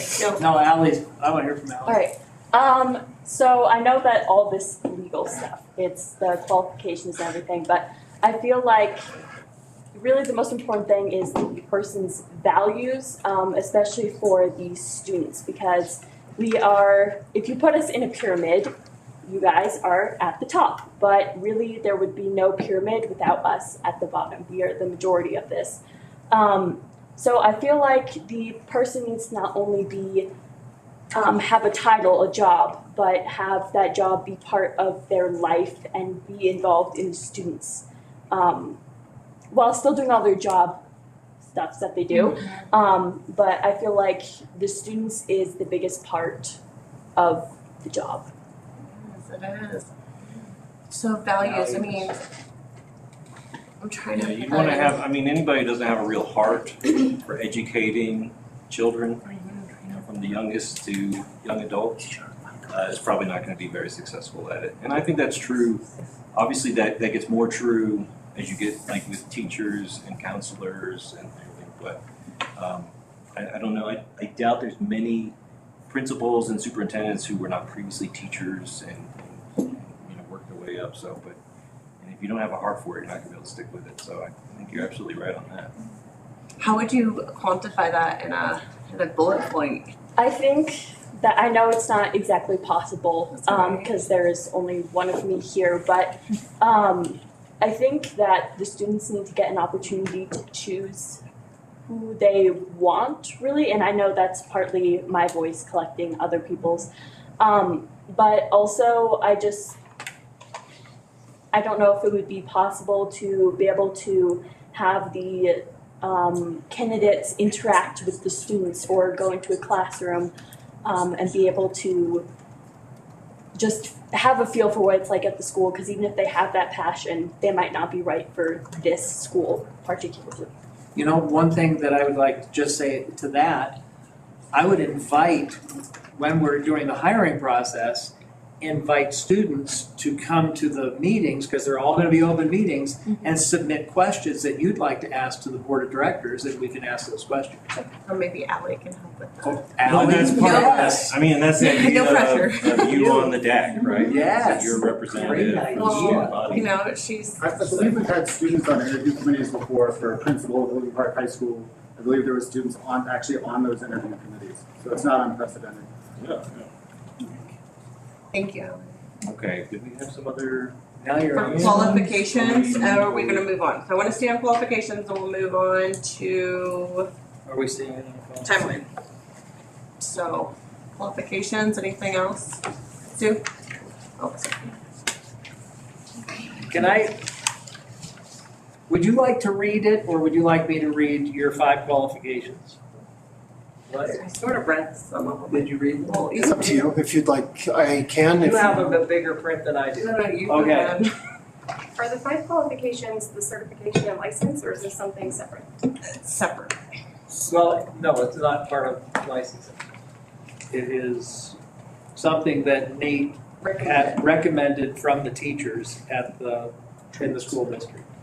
And it's in no particular order. Exceptional skills as communicator and consensus builder, proven success with educational experience, knowledge of child growth and development, good problem solving and decision making skills, and an advocate for public education with related community organizations. So the other thing is we need strength, integrity, and someone who will work with the current stakeholders and meet diverse needs of the district. And Del made a good point. He said those are really traits, you know, of stuff we're looking at for, which we're going to keep that in mind too. And I think that those sorts of things that Nate says are pretty much restated in the qualifications here. Exceptional executive skills, ability to cultivate a positive and motivated workforce, student focus, inspire a culture of greatness and innovation and growth throughout the district. And I think this is, Kelly, I mean, this is what was used last time, was it not? This list? Yes. Yeah. Is there any difference between this and last time, other than the license? The license and the removal of having them answer 5 essay questions. Yeah, we just tweaked it. And obviously, we updated a lot of the district information as far as staff numbers, enrollment numbers, the financial piece. Thank you, Kelly. Yeah. We should say thank you to Kelly. Do not look at us for that. Kelly helped with that. So. Charter school. Okay. Did I see a hand? Okay. So then. Are we done with? You had your hand up. I do, but I think it fits more in with timeline, so. Okay. Okay. Well, timeline is next, so. So you're up. Okay. It was a question in regards to the interview process. When you interview candidates, do you have administrators, teachers, students, community members sit in on the actual interview? So looking at what we've, oh, Sue. No, go ahead. So looking at what we've got here, you're gonna see there's basically sort of 2 interview things, right? There is the Google Meet phone interviews, and then there is the board and DAG will conduct interviews with finalists. The Google Meet phone interviews are not a full board. They're a bit more ad hoc. It might be a combination of a board member and another leader or a teacher or something like that. So it's not going to be the board itself. It's a bit more informal. And part of that is that, you know, I think Mr. Miller expressed this at our last meeting about if people are going to be applying, they don't want to go public with the fact that they're in the mix until they're like selected as a finalist. We saw this with our last superintendent, Matthew Neal, right? There was suddenly this announcement that he was on an airplane to Alaska to interview for the Anchorage superintendent. I didn't know that was happening until that was publicly announced. So I think we anticipate following a bit of a process like that, and it's the goal is to always have, you know, as much of the stakeholders or the public or, you know, however you want to term it, that there's always going to be diverse viewpoints and the diverse needs of the community represented throughout the process. But I got to tell you, it is my goal to make the DAC the centerpiece of that. Because that is what the DAC is supposed to do, and that's why it's particularly stocked with people from, educators, administrators, parents, community, business. Student. The various schools are all represented. And so I think that if we funnel this through the DAC to the greatest extent possible, it will be more efficient, but also giving us that diverse community input in the interview process. Of course, there's always going to be public comment and feedback and emails and things like that. I think you guys are going to start getting emails because I've already seen some chatter, how can we communicate with the DAC and things like that, and that's all to the good, right? I mean, the whole point of the main point of the DAC is to increase parent engagement in our schools. So if we have people who are saying, hey, the DAC is part of the process, well then people are going to want to be part of the process with you guys. So we would actually be a part of the interview, Yes. not just hear your feedback. No, you're part of the interview, you'll be asking your own questions, so. Can I elaborate?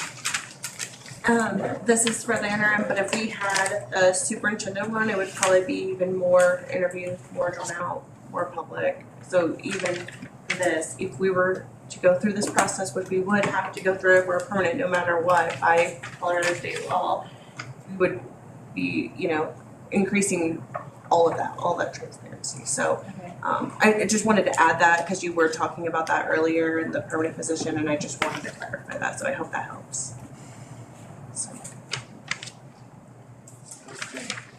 Other follow-ups based on what we've been discussing? Start. Hi, I'm Bill Phelan. And this is a combination of timeline and process, so I apologize for hijacking that a little bit. It's kind of hard to separate. Yeah. I won't hold it against you. Thank you. So we had a survey that went out to staff members and parents and probably others.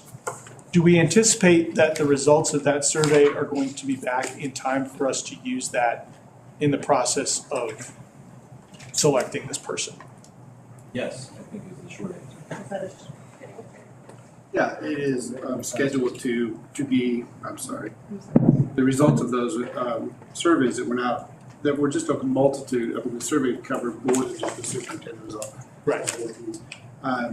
Those are scheduled to be tabulated. I believe it's the end of November. I'm looking for files. Yeah, 27th or 27th. I think that's Sunday.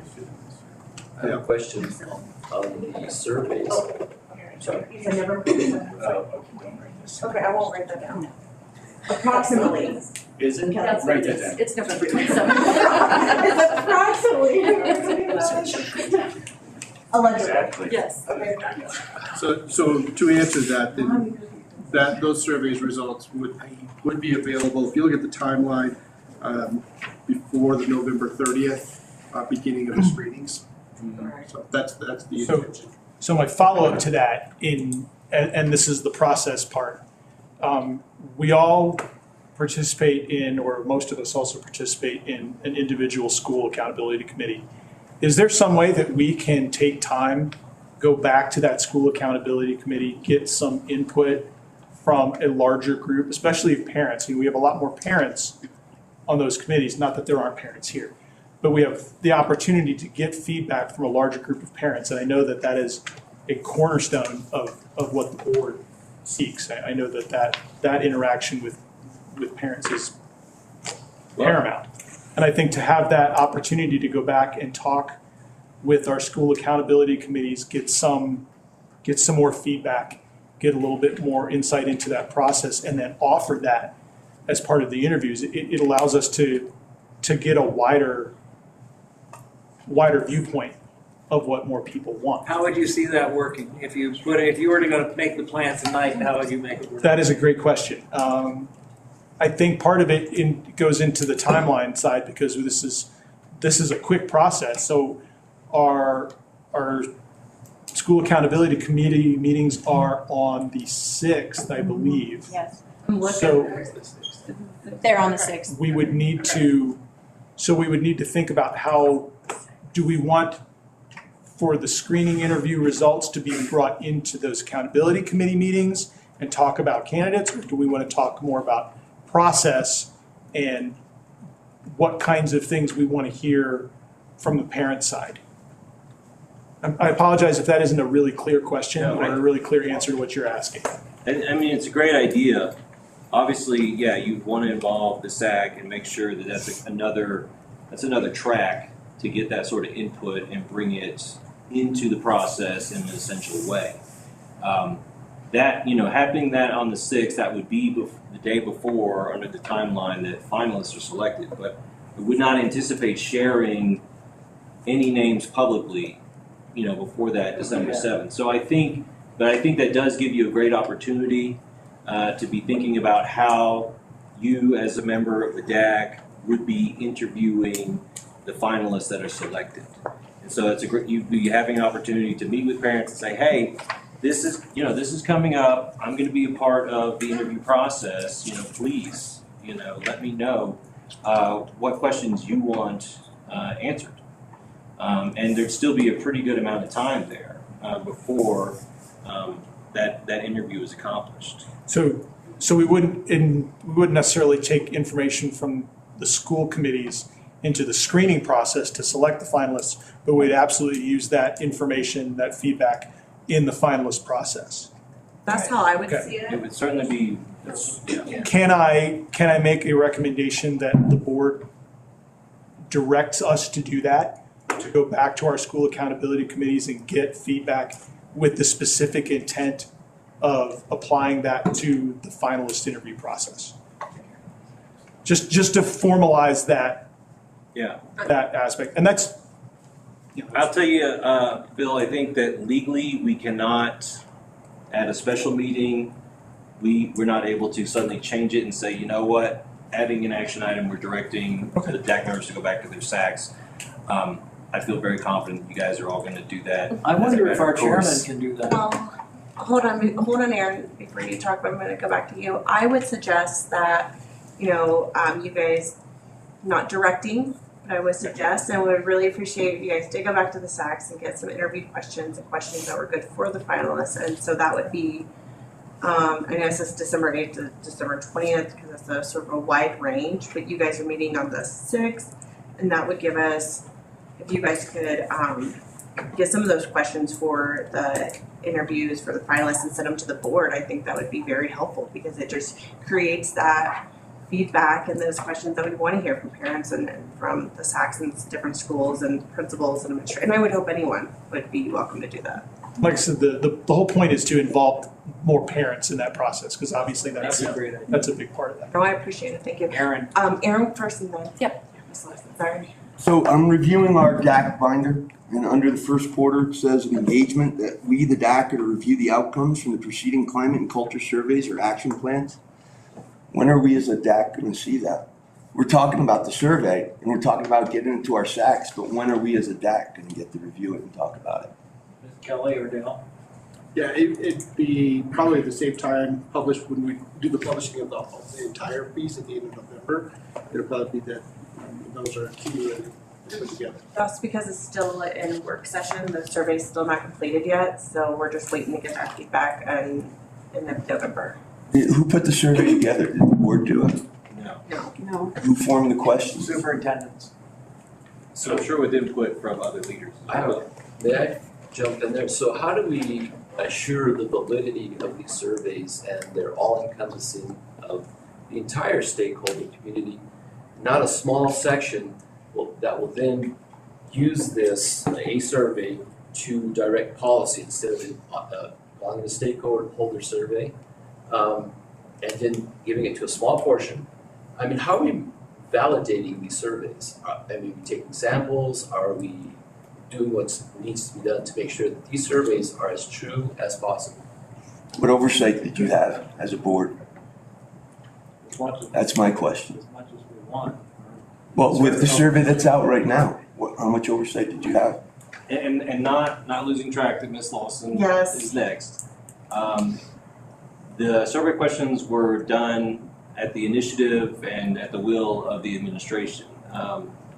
Kathy and I were consulted on a couple questions related to superintendent, but that's my involvement in it. Whether Sue or David or Chris were involved in other things. The survey is basically an administration creature.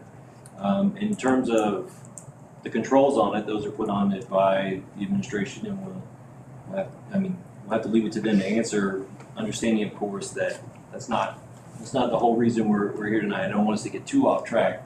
From my perspective, whatever comes back on the survey is going to be, I'm going to read it and review it, and it's going to be part of the totality of the circumstances. But what it's worth, it's kind of like when you put evidence to a jury. I mean, I may think that this is the smoking gun, but it's up to the jury to determine what credibility or value they give it, if at all. And that's going to ultimately, since the discretion lies with the board, it's going to lie with each individual board member to determine not only what they're doing, but what they're basing their decision on, whether it's a survey, whether it's the hearing from the DAC, whether it's hearing, that one email that comes in that just, it's like it was written by Yates or something, and it cuts right through to you and changes your mind. I don't know. It's hard to predict that.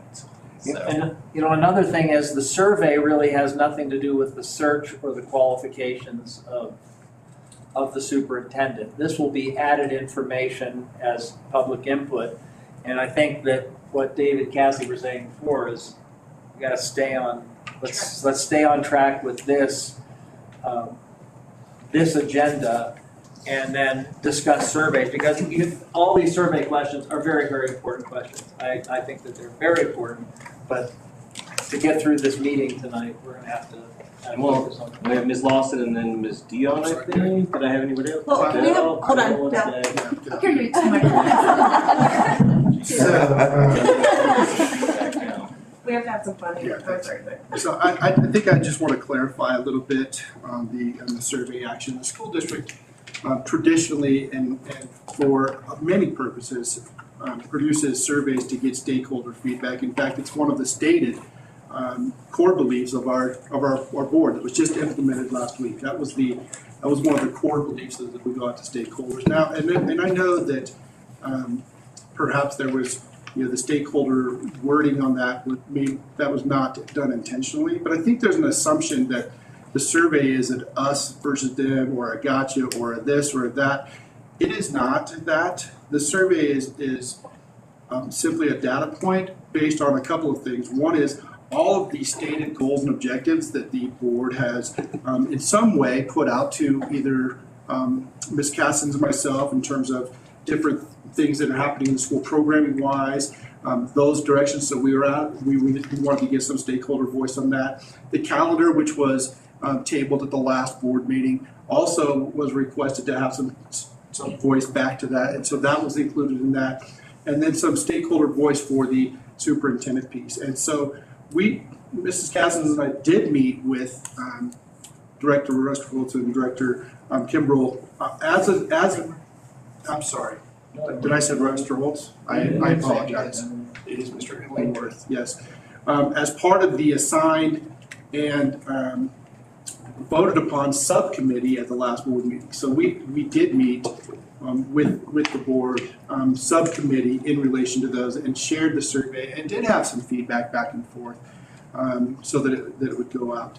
We also met with our merit representatives, Ms. Nicole Wagner and Dr. Gwen Beckron, who agreed that the questions themselves probably weren't related to merit parents in that particular situation. That this was a school district data point, and that's where we get caught in semantics. The school district, they are part of the school district, so we're caught up in the whole, what do we call everything now? There's 6 of the schools. That is the district, but some decisions, some data points may not be applicable to merit because they have their own board or they have their own leadership, and some may be. And so we did have that conversation, albeit after the survey went up, and we did want to clarify with them what their intention was to provide feedback in this process as well. So I did want to clarify what the intent of that survey was for, and I did want to clarify that it is not it is gathering information to have a data point for discussion for leadership or the board or whatever that may be. It was not a, while the board is doing this or the DAC is doing this, we're going to gather data to show that that's not the case. That is not the intention of that survey. I want to make that very clear. And I did appreciate, it's great that you guys met Merit and offered them a chance to participate and things like that. But definitely, Ms. Lawson's been waiting for a little while. That's all right, and I totally respect that we need to get back to the topic on hand. I just want to make one comment about the survey, because one thing that has come out of the last year's events is, that there is a cry for transparency and that there is a cry for voices to be heard, across the district. And that one of the things that we have worked on as a district and that we've talked about, you guys have talked about it on the board, is establishing two-way communication with everybody. And so a survey is one form of establishing two-way communication. And my concern, I'm just expressing it, I don't expect a change or anything, but my concern is that there are questions on the survey about whether or not the district should move forward with this short-term superintendent hiring. And so my concern is that we're not even going to look at the results of that when we are starting this process tomorrow. And so I don't want it to create any further tension in the community, because people responded, but it's clear that that decision has already been made to do that before survey results are even gathered.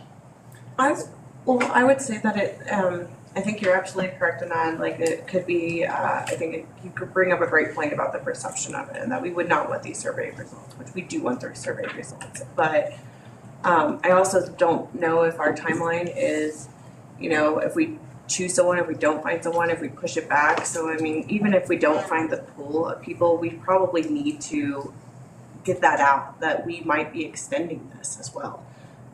If we don't get any applicants, or if we get to find the perfect one. So there needs to be a better way. At least one, because Tina's going to apply. So, and I understand that that's a perception issue, but we got to get the ball rolling.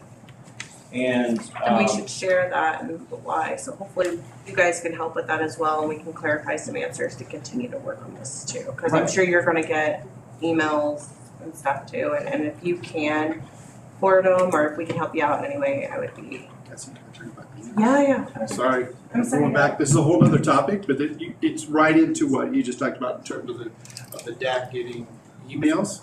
And so I know one of the challenges that we have is that how do we get that information to the DAC? How do people get it? Not the district. How do people get information to the DAC? We don't have your emails published. We don't have anything like that. So I throw this out to Mr. Bryant as the chair of the DAC as well. We do have the ability, if it's what everybody would like, to create school accounts for the members of the DAC specifically, so that availability for people to reach out directly to the DAC is available. So I'd like to just put that out, because I know the communication back to the DAC has come up a couple times now, and it's been a challenge because your names are on there, but no other way to contact it. So to kind of circumvent go to your principal, then go to this person, then go to this person. If there is something that we have the ability to create dedicated accounts for each DAC member. I should have been talking about your principal hat, not the DAC hat, so I'll take those off, but thank you. Yeah, and I would encourage that we come up with some process so that members of the DAC can receive emails, and whether it's school accounts or comes to a DAC account, which is then disseminated to personal accounts or something like that. Whatever. But I think that would be a really good thing for everybody. Mr. Bryant, is there a formal request process to get those started, or so that if we make a decision as a group whether we want that or not, we've got next steps already? The formal request would just be let Ms. Castens and I know that that's what you want. Fantastic. And then Miles and his team will make it happen. Fantastic. Okay. Thanks, Miles. It's a help desk to be on. Yeah, can I get a copy of the questions that were asked in the survey? I am not a parent, I don't have kids in the district, but I am a taxpayer and I am a stakeholder. Yes. So we need to consider those folks in these surveys as well. Because if you're going to use this information to help influence decisions, we need to have everybody involved. I also had a question, just to go back, on that briefly. But I read somewhere that a household was being able to fill out a solicitation for for the survey for each student in their household, which I think is somewhat, it's unorthodox in my experience. Usually we do just send out one survey to one household. But then I read where each student in the household, so if you have 6 kids in the Woodland Park School District, then you were implored or requested to fill out a survey for each one of those 6 kids. So that kind of raises questions about the validity as well for me. And I don't, correct me if I'm wrong. No, you are not wrong. That is a point that each student would have a unique survey attached to them, and so the parents.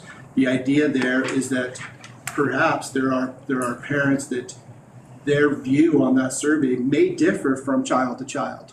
And school to school. What's that? And school to school. And school to You have a school. kid at Columbine, So- you have a kid at the middle school. So it was a fair from the perspective of what we're trying to gather. Again, not a electoral college, we're doing a vote thing.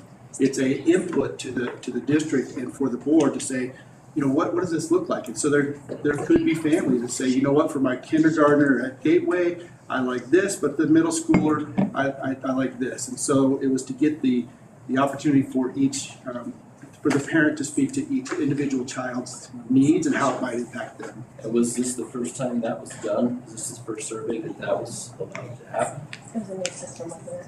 That's correct. This is the first survey we have sent out on that. That you could do that? Yeah. So it's the first time. Okay, so Off the survey. Okay, Jinx. Okay. No more surveys. No more surveys. Thank you. Questions. Okay. Survey says no more surveys. So we will continue with any questions about the timeline. I do not want to stop unless we are done because I want to value our time together. If you guys are done with the timeline, we will talk about the vacancy notice. There's some chattering amongst you guys. Well, if you want to know what we're saying, I'll be glad to. Oh, no. Hold on, we're gonna stay on topic. Just saying. It's on topic. All right, well, if we're done with the timeline, we're gonna move on to the vacancy notice. Okay. Timeline going once, not, okay, no, okay. this is the vacancy Yes. notice. We've already talked about this quite a little bit, honestly. I mean, we have talked about it. Qualifications part of it and things like that. Does anybody have any comments on any other part of the vacancy notice? It's on a timeline or qualifications related? I mean, you guys all see the salary and benefits highlighted there. Does anybody have any particular concerns? I can certainly say that this is comparable to what our last superintendent's contract looked like.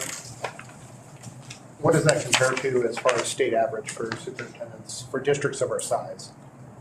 I think it's going to be competitive based on, Matthew Neal used to love to compare us to the Elizabeth school district basing on like location, how close are you to a big metropolitan area and number of kids and everything like that. And I don't know if he was right or not, but that was always the way he used to look at it. And Bill is nodding vigorously. Yeah, I'm familiar with Elizabeth a little bit. I used to work in Douglas County, so I had to pass Elizabeth all the time to get there, and they were very comparable in size and makeup. We looked at moving there. We lost out on Ms. Kimball, but anyway. Anybody else have any other questions or concerns on the vacancy notice that we have not talked about? I am not seeing anything raised. That's okay, because we still have something else. And if you guys do ever have questions or come back later, I do encourage you to email the board or at least email me if you want. I mean, so the last thing on here is process. I do have one change that I see on here. Yes. I know I'm not a member of DAC, but I just want to, I didn't know if someone was gonna catch it. But on the selection procedure where it says interviews with selected candidates will be conducted prior to December 7th, that's in conflict with the updated timeline. Oh, yeah. So we'll need to, so do you want that to stay between December 8th to December 20th? Or prior just to, how do you guys want the language to go on there? Are you talking about the Google Meet interviews? I think that's what we meant, like interviews with selected candidates will be conducted prior to December 7th. That would, no, we wouldn't, yeah. No, Google Meet that's right though, interviews. Kelly, because That's the that's Google. separate That's from what you the- mean is for the Google Yeah. Meet? Okay. Yeah, because then it says finalist interviews will be conducted between. So do we wanna just say, Google Meet interviews with selected candidates? I mean, I don't think we have to say Google Meet. Okay. I think it's accurate as it stands. but Okay.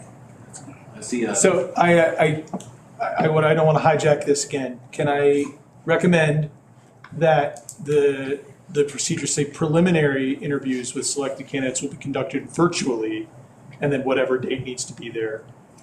Finalist interviews, and my question is, are we assuming finalist interviews will be in person? That's my assumption. I would hope. Okay, then I would, my recommendation is to put in-person finalist interviews with the Board of Education and other representatives will be conducted, whatever dates you need to put there. I think that's clear. What do you think, Sue? You like a suggestion there? Should we say DAC, or do we want to put other representatives? I know we could probably discuss this during our things, I want to write down both, and we can discuss this. In general, I like the suggestion. It's a good idea. I just want to make sure. In-person finalist interviews. Did you have anything prior to that interviews with selected candidates will be conducted, like the Google Meet ones, or did you just talk about the finalists? Preliminary, that's right. I can read it again. Preliminary interviews with selected candidates will be conducted virtually, whatever date is decided. I knew I was missing something, that's so I wanted to clarify. Thank you. Awesome. All right. Thank you. And, I mean, is there anything else, guys? Mr. Bates? I just want to, I like the comment about this is a freebie. This is an opportunity to open it up. You could argue timing and various things. However, you're not committed to anything by going through this process. It's just another avenue to see what is out there, to throw a line in the water and see. So I'm generally encouraged with the process as it is set up because we're not committed one way or the other. And, you know, one thing that I've been hearing is, and it does seem this way, but the typical hiring process takes approximately a month and a half to 2 months, is what I've been told, is what it typically takes. And so, I mean, we're in that. About 2 to 3 months for a longer superintendent role, since we're doing this preliminary or, you know, probationary or interim or however we want to coin it. It's a little bit shorter, only because of the timeline, but at the same time, I think we can also, there was like, we wanted to extend that timeline open or have more interview questions. I think we're also open to that too. If that answers your question. Does anybody else have any closing remarks? I have something that I want to bring up that is completely off topic. And I've reached out to several people about this. Dave, I was talking to you about this earlier today. The crossing guard for Merritt Academy and the middle school is refusing to stay out there for Sorry, you Merritt. guys, I have to police this. You guys are off topic. You guys do have to follow a set agenda. This is a board. I'm sorry, but that has to be fixed. If a kid gets hit So out what you there could do because is- she doesn't like What you Merritt, could do we're is gonna have a come big do problem. public comment or reach out to the board members individually. It just can't be right at this time. Okay. We need to have. She threw me out of the room earlier. Yeah. But I hate to say it, but it has to be But it is fixed. true, like, we have to stick to the agenda. Sidebar for after. we noted, Mike. But I agree. Okay. Yes, we just. Big have to lawsuit stick- for the school district. All right, process. Anything else on the process? Are we wrapping up? Anybody, any closing remarks that are? Closing remarks? I've got one last one, I guess, as chairperson for the DAC. I'd like to thank the board for the early partnership on this and the transparency that's been happening. Your willingness to accept our advice, or at least listen to it, and take, more input from the greater public. I just look forward to this continued partnership. Thank you. This is great. I just want to say, I know traditionally the superintendent is considered the sole employee of the Board of Education, and I just really, and this is the part where I my word earlier was offer. I thank you for allowing us to offer our voice in this process. Thank you.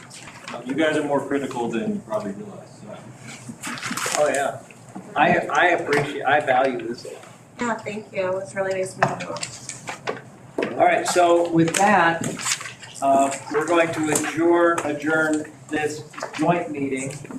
And take a break. We're going to take a brief break, but before anybody goes, I would like to invite all of you to stay. We're going to rearrange tables, but I would like you to stay in case we want to ask you questions, because you did have very valuable input. And we did not hear from everybody, and there are some people I would like to hear from as well. So, so I invite you to stay. You don't have to stay, but if you would, please stay. So we're going to take We need a motion to adjourn the work session. Okay.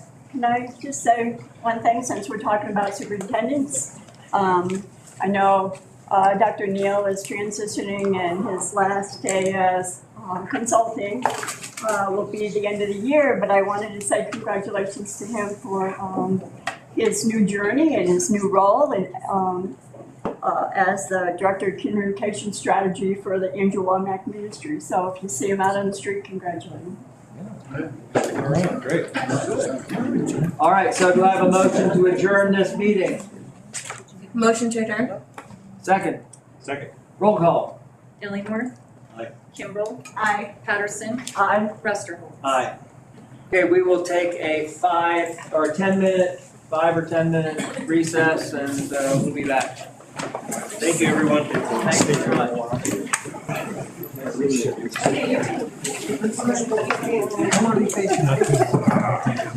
You want to sit in my place? Karen, I appreciate you. Well spoken. A lot of information.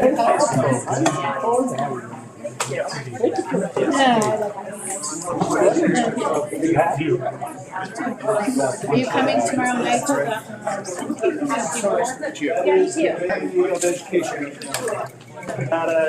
Oh, probably not then. Okay. See, you're gonna get It's a your middle own email. Yeah, I was told that. And he came out with cake. Yeah, they, I did that. Yeah. I wanted to say, Back, you didn't. it wasn't funny. I Gonna. wanted to have it strapped on me. I get it. Changes, stuff. It is tough. I'm sorry. It's gonna go rinse my mug out. Asking him if he, are you going to the empty bowl? Questions I have. I know. Said he didn't know anything. I haven't seen it. It's pottery by the middle school, and it's. Take stuff you really don't have to do. Sorry. So you get It's $10.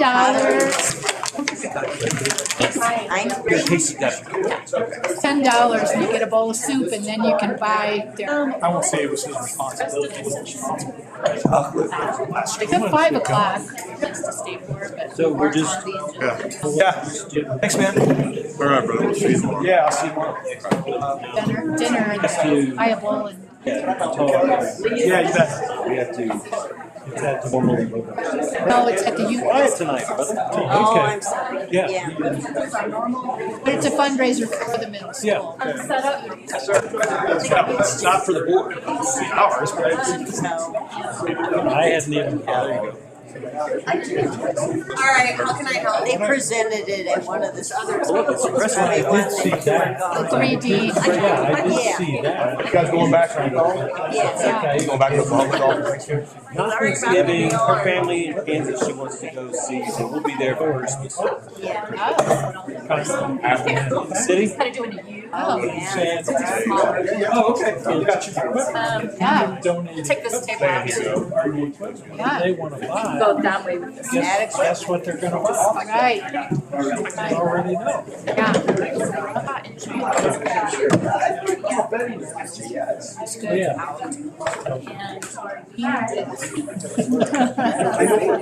You're still standing up. You haven't gone to sleep yet. It was actually. Then you'll go.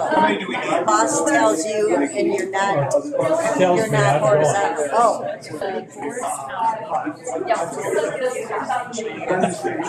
You gotta watch the guy that says he's boss at all. He'll lie about other things too. All the people that were interested in it. I do have some clout. I do have some clout. You're going. I taught it. I'm giving him a three were interested in one word. Right. Sorry. That's all.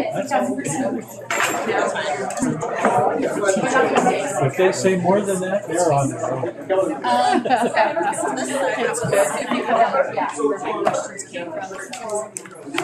Okay, well, I'm going to the bathroom. Alright. You don't. Yeah. Get going. And I may be here.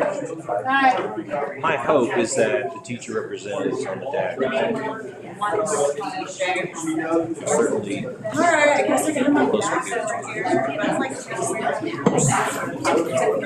back and forth is minimal. That will happen.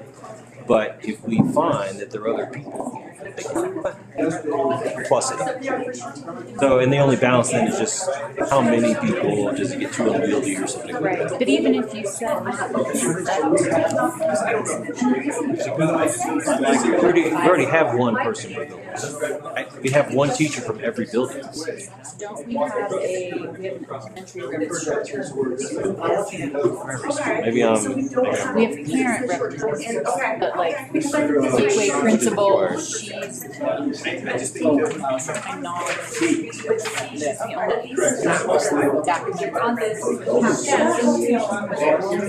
have one middle school teacher. Mr. Schubert is.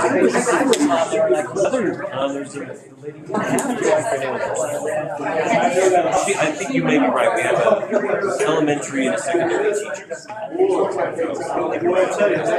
Just knowing that I, as the library media specialist, could have been a part of this. Like if I wanted to be heard, I could have been. That's just coming from a teacher perspective.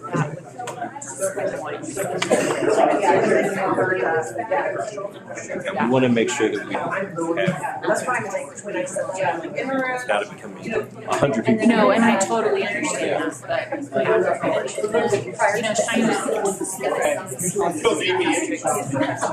No, don't you dare say that. That's for you. That's for you. This guy, he reels it in.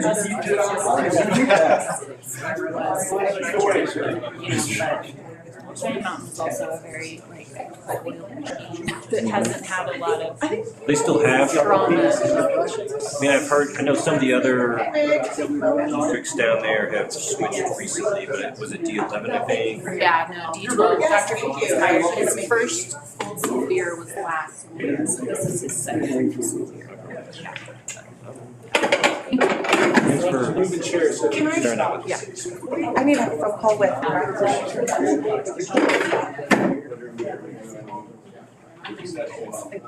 This is special.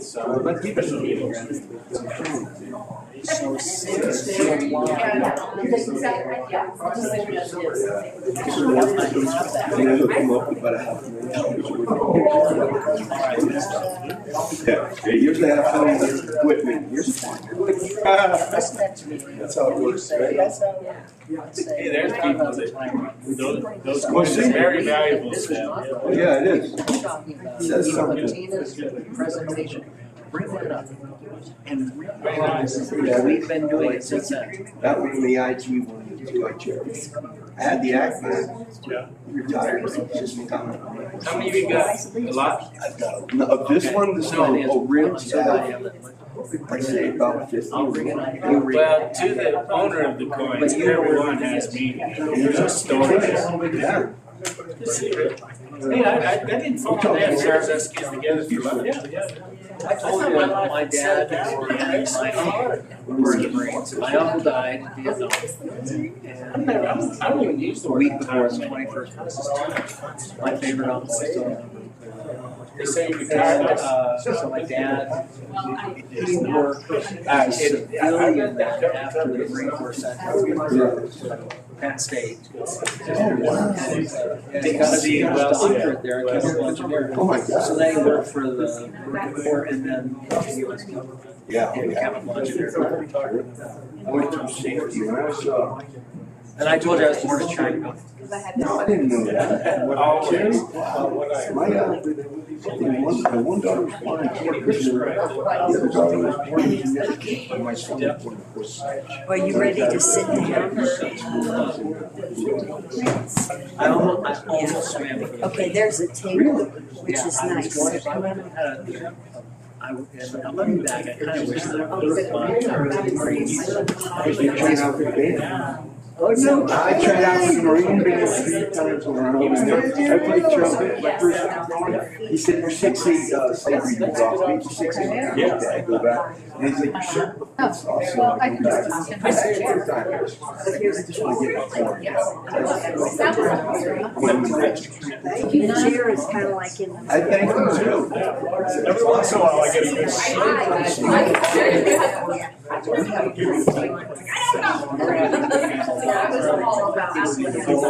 Yeah, team. That's what I really do. Whatever I can to stay strong. Like I told you before, it's what I share. District and first year in education. Maybe you go to Bailey. Ski trip Okay, we're gonna start in 3 minutes. You ski at all? I do, yeah, my wife and my kids and I.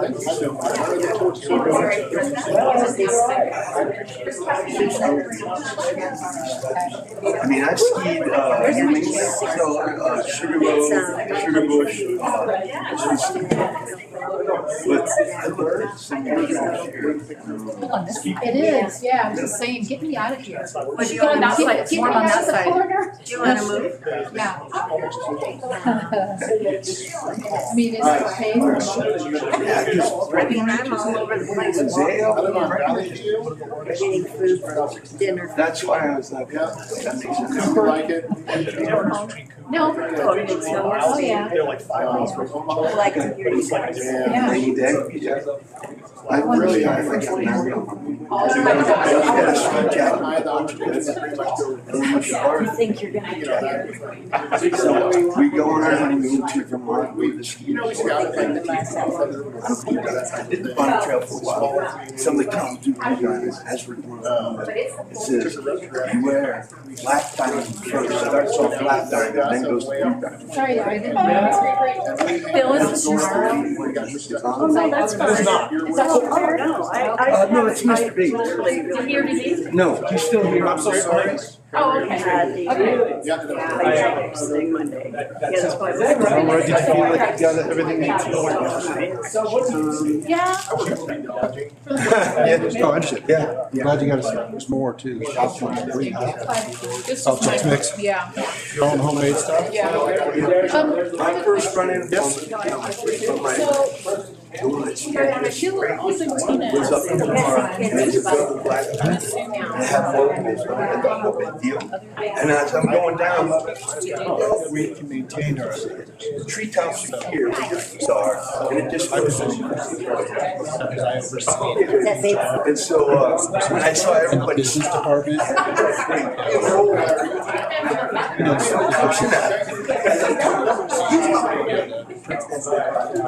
So as the trail came out, So in addition to that, and I would, you know, Let's start our meeting. I would sail again. Right. So. That's right. Call this meeting to order. Just keeping you guys, pulling you away from your original expectation. Also. Oh. Right. Part of it is, should be able to go back to your. I think that's. There's not a lack of person sizes heavy. Is all the directors here? We have a motion to I guess I was asking. begin our next meeting. We would love. Or You already resume our did it. meeting. Would You already did it. We already did that. All right, so, and we, this is part of this, That's just the- for clarification, honor. this is the same meeting. We're just calling it back to order. It's actually now you went out of work session with staff. Now you're in a special meeting because of the action item. So we are now in our special meeting Correct. where we will have the opportunity to take action on the items that we discussed with the DAC. DAC members who stayed, I thank you. Not too many stayed, but I still thank you. We thank you. I don't blame you. So, in this meeting, we will be discussing our, the items that we previously discussed with the subcommittee. And so, Mr. Ellingworth, would you like to start into the first item, which would be the, not our qualifications, it is our, where's my notes? The title qualifications timeline. The title, vacancy notice. So let's start with the title, because I think that was important. I liked what the DAC members said, and there was a consensus pretty much about superintendent, so that it was clear, that it would be clear what we're doing. I have to say that, and I understand, I thought that there were good reasons for that, and it convinced me otherwise. I was originally leaning towards a CEO that would make a statement that we're doing something different, we would hold our current superintendents in place, and that this would be a leader that would step in and from outside and start noticing changes. But I was convinced that superintendent was probably the better way to go in regard to that. But what I do take issue with is the interim part. That, in my mind, interim is, like I said before, is a placeholder until we find the right person. And what I personally, I don't want to do that. I want to find that right person with the help of our DAC, the community, all the stakeholders involved, and that we remove that interim name from it. I think that it will help us to attract better candidates, that it will be that people will, that the stakeholders, teachers, students, all of us involved will find more security, and yes, this is the person to take that role. So if we're going superintendent role, that's what I would ask as far as the name. So let me just throw that out there. I remain committed to the plan that we've been working on. I think there was a very fruitful discussion with the DAC, but I would like to see the plan as encapsulated in these documents approved with just the tiny tweak that Mr. Phelan suggested. And I hear you on the interim thing, and I agree with you about what we're looking for. And I want to make something clear that Ms. Lawson was voicing concern from, because I think what she was saying in a very courteous way is that there are various types of interims. There are interims, which is how I'm envisioning that, which is somebody who comes in and basically proves themselves and earns a more long-term contract. That happens all over this country every day. There are interims who are there to make sure that the trains run on time and that the mission is getting done, and that and not to diminish in any way, but to recognize what's been going on. So that's largely how Ms. Cassens and Mr. Garrick have been doing things as co-interims for the school district, is they have been making sure that everything is functioning the way it's supposed to be, accomplishing the mission of the school district, and that everybody's time and work and talent is being brought to its potential. And then there are interims that I think Ms. Lawson was getting at, which are the hatchet men. come in and you clean house and you fire people and you flip the tables over and you do it because you're out. You're not gonna be around to see the consequences of it.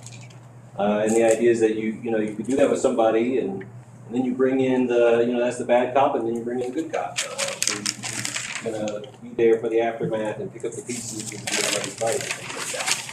And that seemed to be what Ms. Lawson was concerned about. We were looking for an interim specifically for somebody who we would only, I guess secretly, envision serving a couple months, creating chaos or whatever, and then hitting the road. I don't think that any members of this board envision this search to bring in a candidate like that. I envision this search to bring in somebody who has a 6-month window to prove how they work with our staff, how they work with the board, and how they improve the lives and education of everybody who attends school here and works here and who depends on this school district. I hope we're bringing in somebody who's presumptively going to be, number one with a bullet for the permanent spot. I'm not looking to bring in somebody who's just here to burn it all down and hit the road. That would be counterproductive, to say the least. Cassie or Susan? Yes, so for the interim position and title, we were just talking about this, about how like the salary and the benefits, it talks about how, the term would be expiring on June 30th. So even if you have interim or not, they're gonna know that as a superintendent. So in putting it out there, they're gonna know interim is going to be advertising maybe a shorter window. Of course, this is, you have mentioned this could be someone that would continue forward, we would go through that process like in June, but it still is a very temporary contract, as far as the expiring date on it. So if we're gonna advertise it as superintendent, then what if people glaze over that and they don't even notice it or they think it's more permanent? So I think we need to be, that's something we'll have to talk about too, I think in the interview process and the finalists, But when we start posting this, we need to have a set expectation. And I do think that comes back, I'm sorry. Go ahead. I think that does come back to if this process isn't successful enough, January, permanent. So then we talked about that, this isn't, we want something more permanent, then we would drop that title, and it would be posted, But I think But no, that's sort of our discussion on it, because if we don't have that term, then if we push it for that January to February, March, timeline. But if we're advertising for a permanent, that just comes with multi-year contract. Well, not if we offer it, we can write the contract any way we want. I'm thinking if we're going to, I just don't see the sense, I understand the goal. The goal is that we want to hire the best that we can possibly hire. And so we want to be able to attract from the biggest pool of great candidates as we possibly can. Do you think that by having the tag interim on there, we'll achieve that goal of having that big pool of great candidates? Or if we had superintendent with a probationary period on there, it would achieve the same goal, but the messaging would be much different to stakeholders and candidates. I think that if we do it that way, it comes across as a bit of a bait and switch because you're writing all that into a contract. I mean, when you advertise it as a permanent position, that just carries the connotation of multi-year, permanent. We would then have to pull back and re-explain that to our candidates. I think there are some candidates who burn and not want to do that. In terms of attracting the best and everything, I mean, that's a matter of degree and circumstance. Because we could double the salary and attract different people than we otherwise are attracting. Or we could. I'm suggesting within the parameters of our. I think that we are going to attract good candidates doing it this way. If I'm wrong, we've lost nothing, and we can do it a different way in January. Sue? I agree. I think it's misconceptions if we put it out there as a permanent or multi-year contract, and then when we go to write the contract, we're still gonna put that 6 months in there. I think putting the interim out there in front is gonna be advantageous for the people that apply. And I think it's beneficial for the district that we have that 6 months getting to know us and us getting to know him or her, and to see if both parties think it's beneficial to continue. But I think that's important to put that out there instead of potentially hiring someone and then get to the contract part of it and then say, you're for 6 months.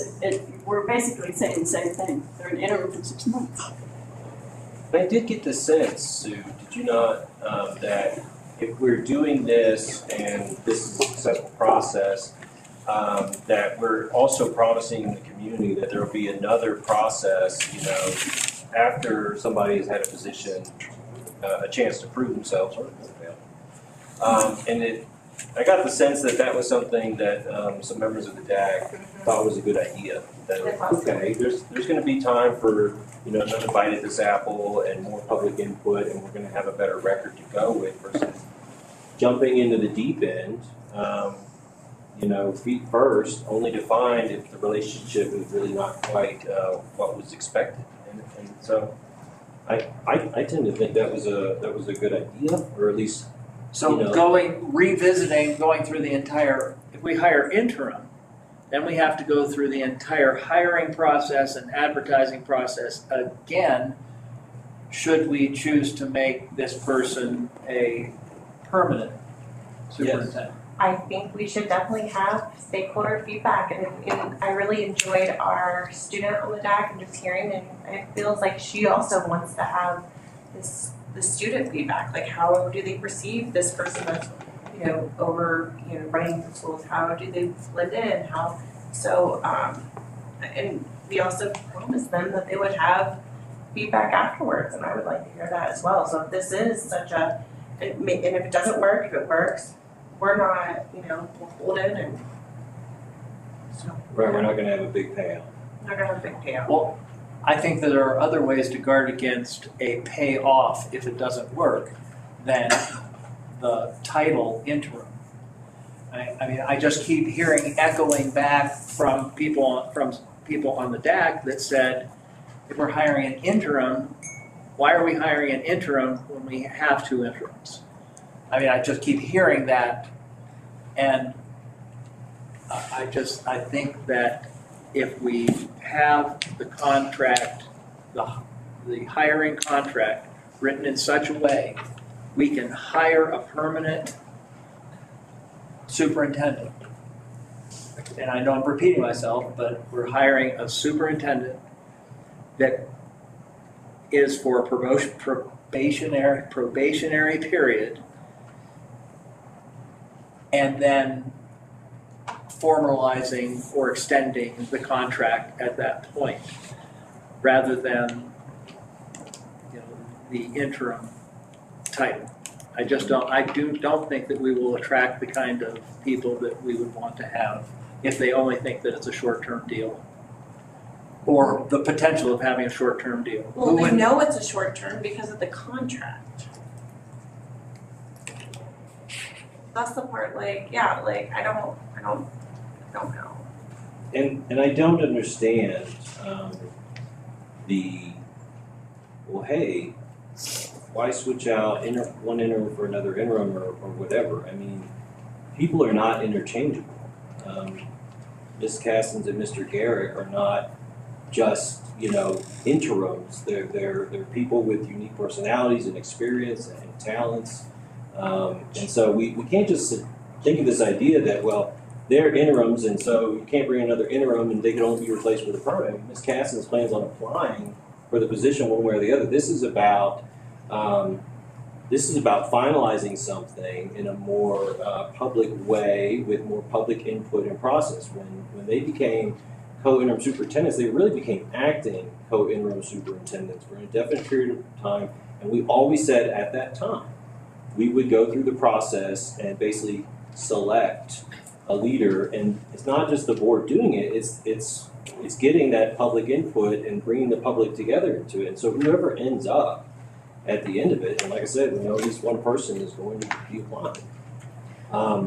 I don't, it's not to suggest that they are somehow less worthy to hold the position because they are co-interims and things like that. I would say that they wear more hats probably than anyone in the school at times because of the positions they have prior and they're splitting the roles. And so, yeah, I mean. Well, I recall from Tina's presentation back in, was it, Sue, do you have that? You have it. Yeah, I have it in my packet somewhere. The presentation that she did on the process when we first started talking about hiring superintendents. And when we had already decided to go with Dell and Tina for superintendent, and that's kind of when this whole conversation started about hiring a superintendent. So, I mean, this conversation's been going on with the board since what? July, With July. Right, and they came to their roles with much less process than what is envisioned here. And this is just, we're taking, maybe we're taking baby steps with this, but it's in a way that I think is going to make good fiscal sense to the taxpayers of this district. It's going to make good contractual sense, and it's going to provide the public much greater opportunity to have input, because if we do this process successfully and we have somebody who basically is on a 6-month probationary period, the public knows that they're going to have to prove themselves, and the public's going to have a chance to weigh in on whether that person gets to stay. I think that's so much better than kind of rolling the dice with a 3-year, 4-year, 5-year contract of what we seem to be superintendents typically get. And you think that in order to protect, to get more buy-in or more public input, to have more fiscal responsibility, that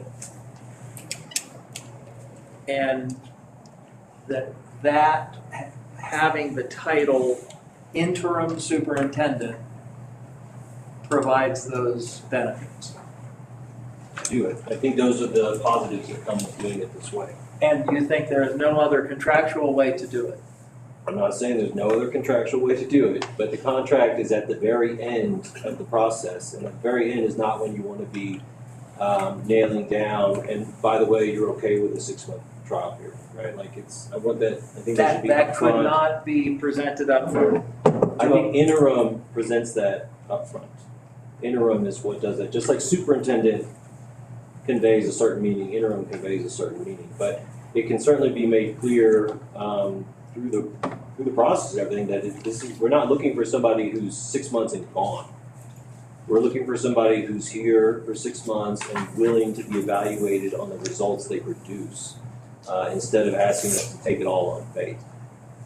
Well, I hear what you're saying.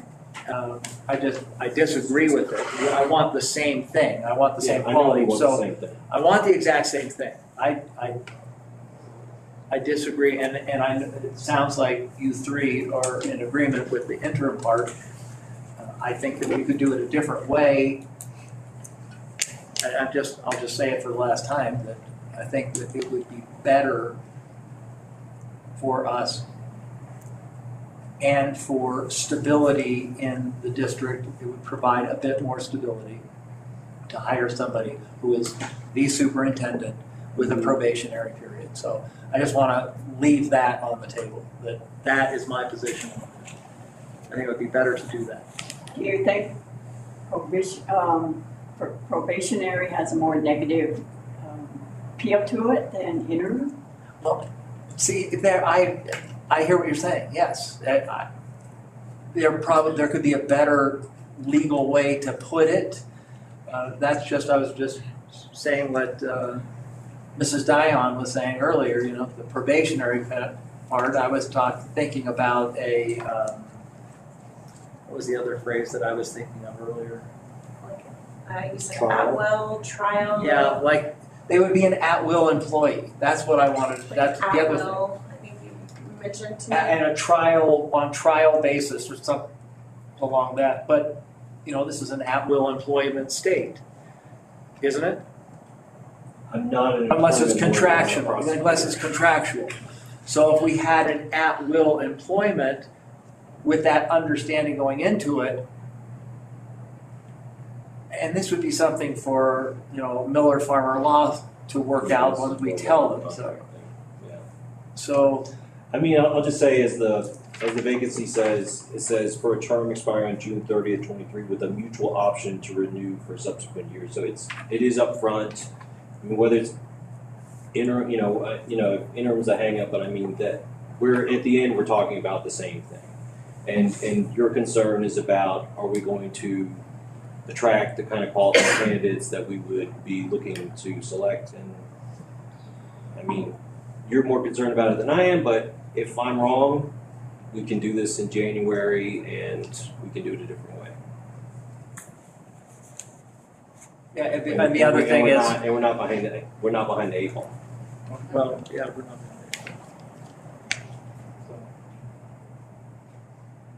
Are we ready to, well, I'm ready to make a motion. but-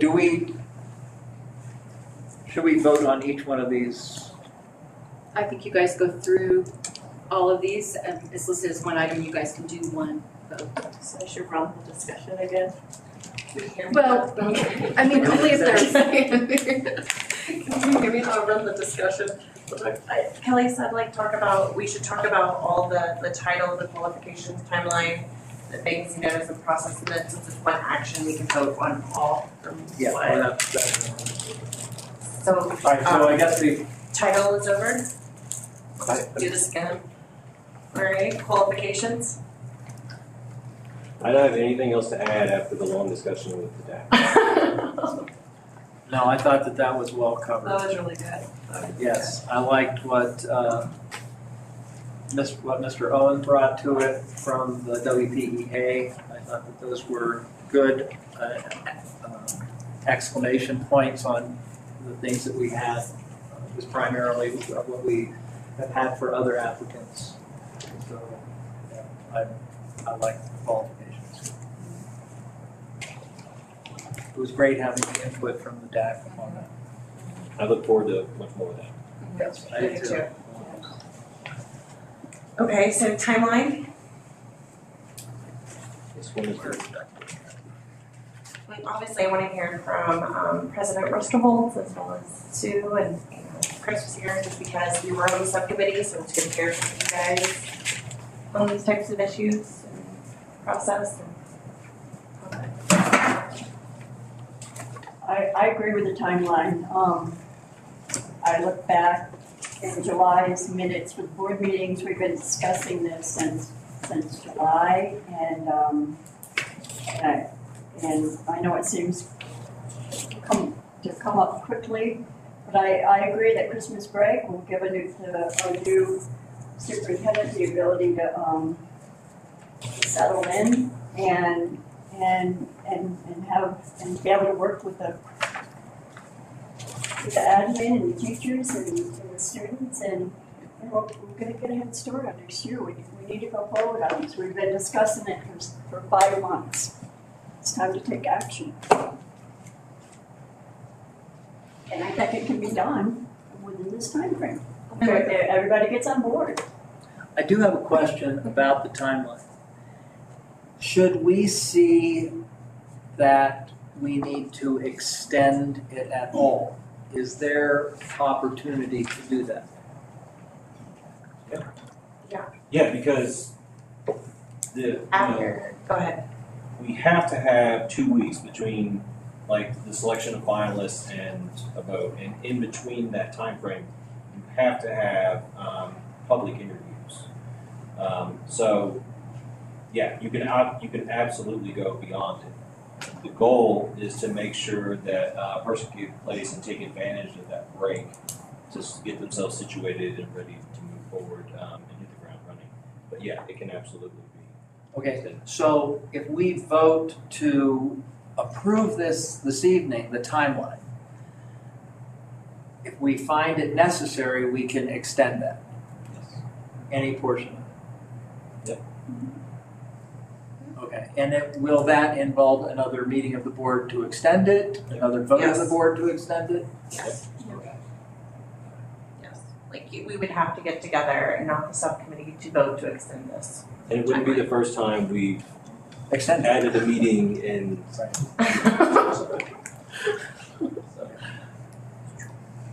Flexibility is the key to air power, they used to say in the Air Force. I don't know. Don't look at me up. For the Air Force. Anything else?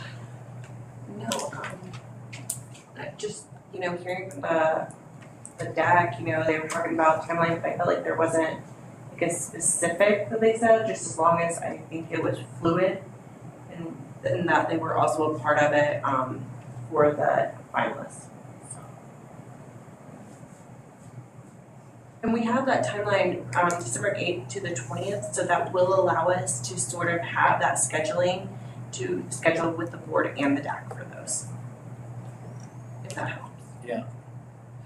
Built within this, there is something that I would like to see to make sure that we do make part of this. Because like we've had in other topics before, we did, like you said, Dave, we've had a lot more meetings that we ended up scheduling. I would like to see a lot more public forum or more public forum built into this. If we have to have some more meetings, and like what we have with the DAC, like town hall type things that we did before. Yeah, and I agree and anticipated that. The timeline is kind of the bare bones of what has to be done and when it has to be done. It has these spaces where we can add things like that and we can adjust to any sort of changing circumstances. What I didn't want to get bogged down in, the one we started with, I mean, God bless whoever put that together. It was hard to follow it.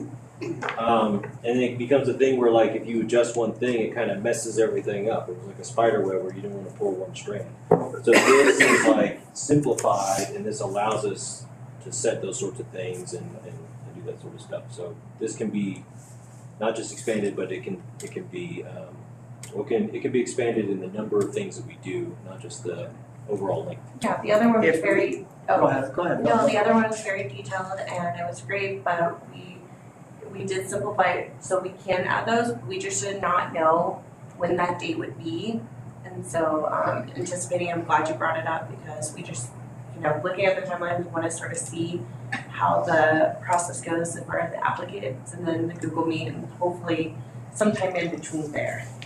Okay, here's I'm glad to hear that.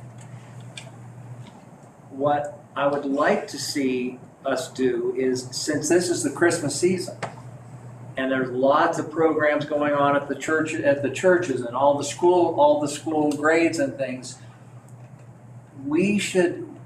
I would like to ask the subcommittee to look at our school calendar and find dates where we'll fit in that parents and staff and teachers don't have to pick between a town hall and their kids' Christmas program and choir and marching band or band and whatever there is and plays and all the things that are going on. So what if you guys would do that and get back right away so we can get that posted so people have a lot of time to know when we're going to have those things.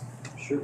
And I think that Tina and Dell and Kelly are experts on those sorts of things as well, like what events are happening, what facilities might be available.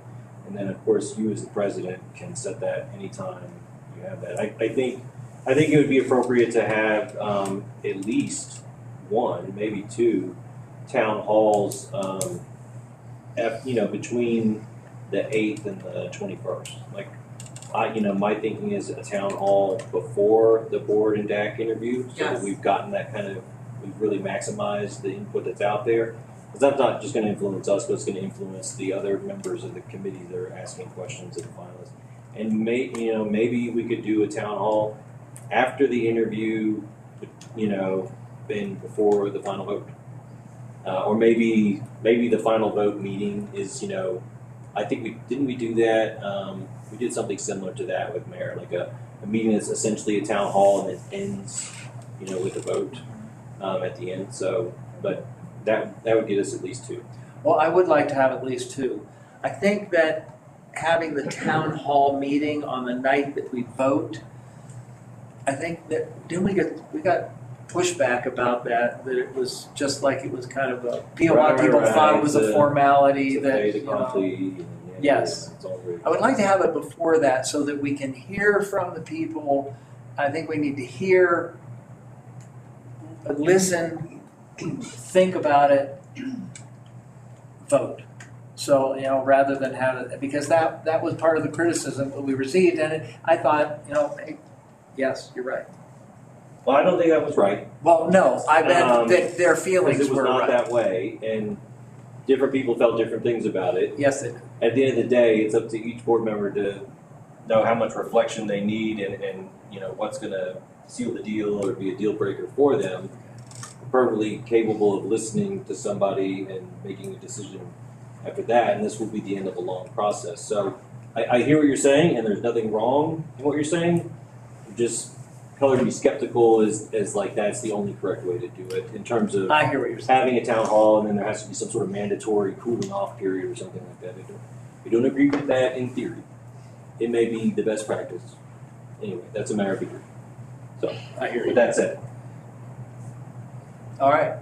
Any other discussion about the timeline other than, so just to have it clear, I have. Go ahead. Oh, no, I was just gonna reiterate what you said about how the subcommittee should look into the school calendar, finding that parents, staff, teachers, and administration can attend, so we're not having overlapping dates with band or Christmas programs or anything else.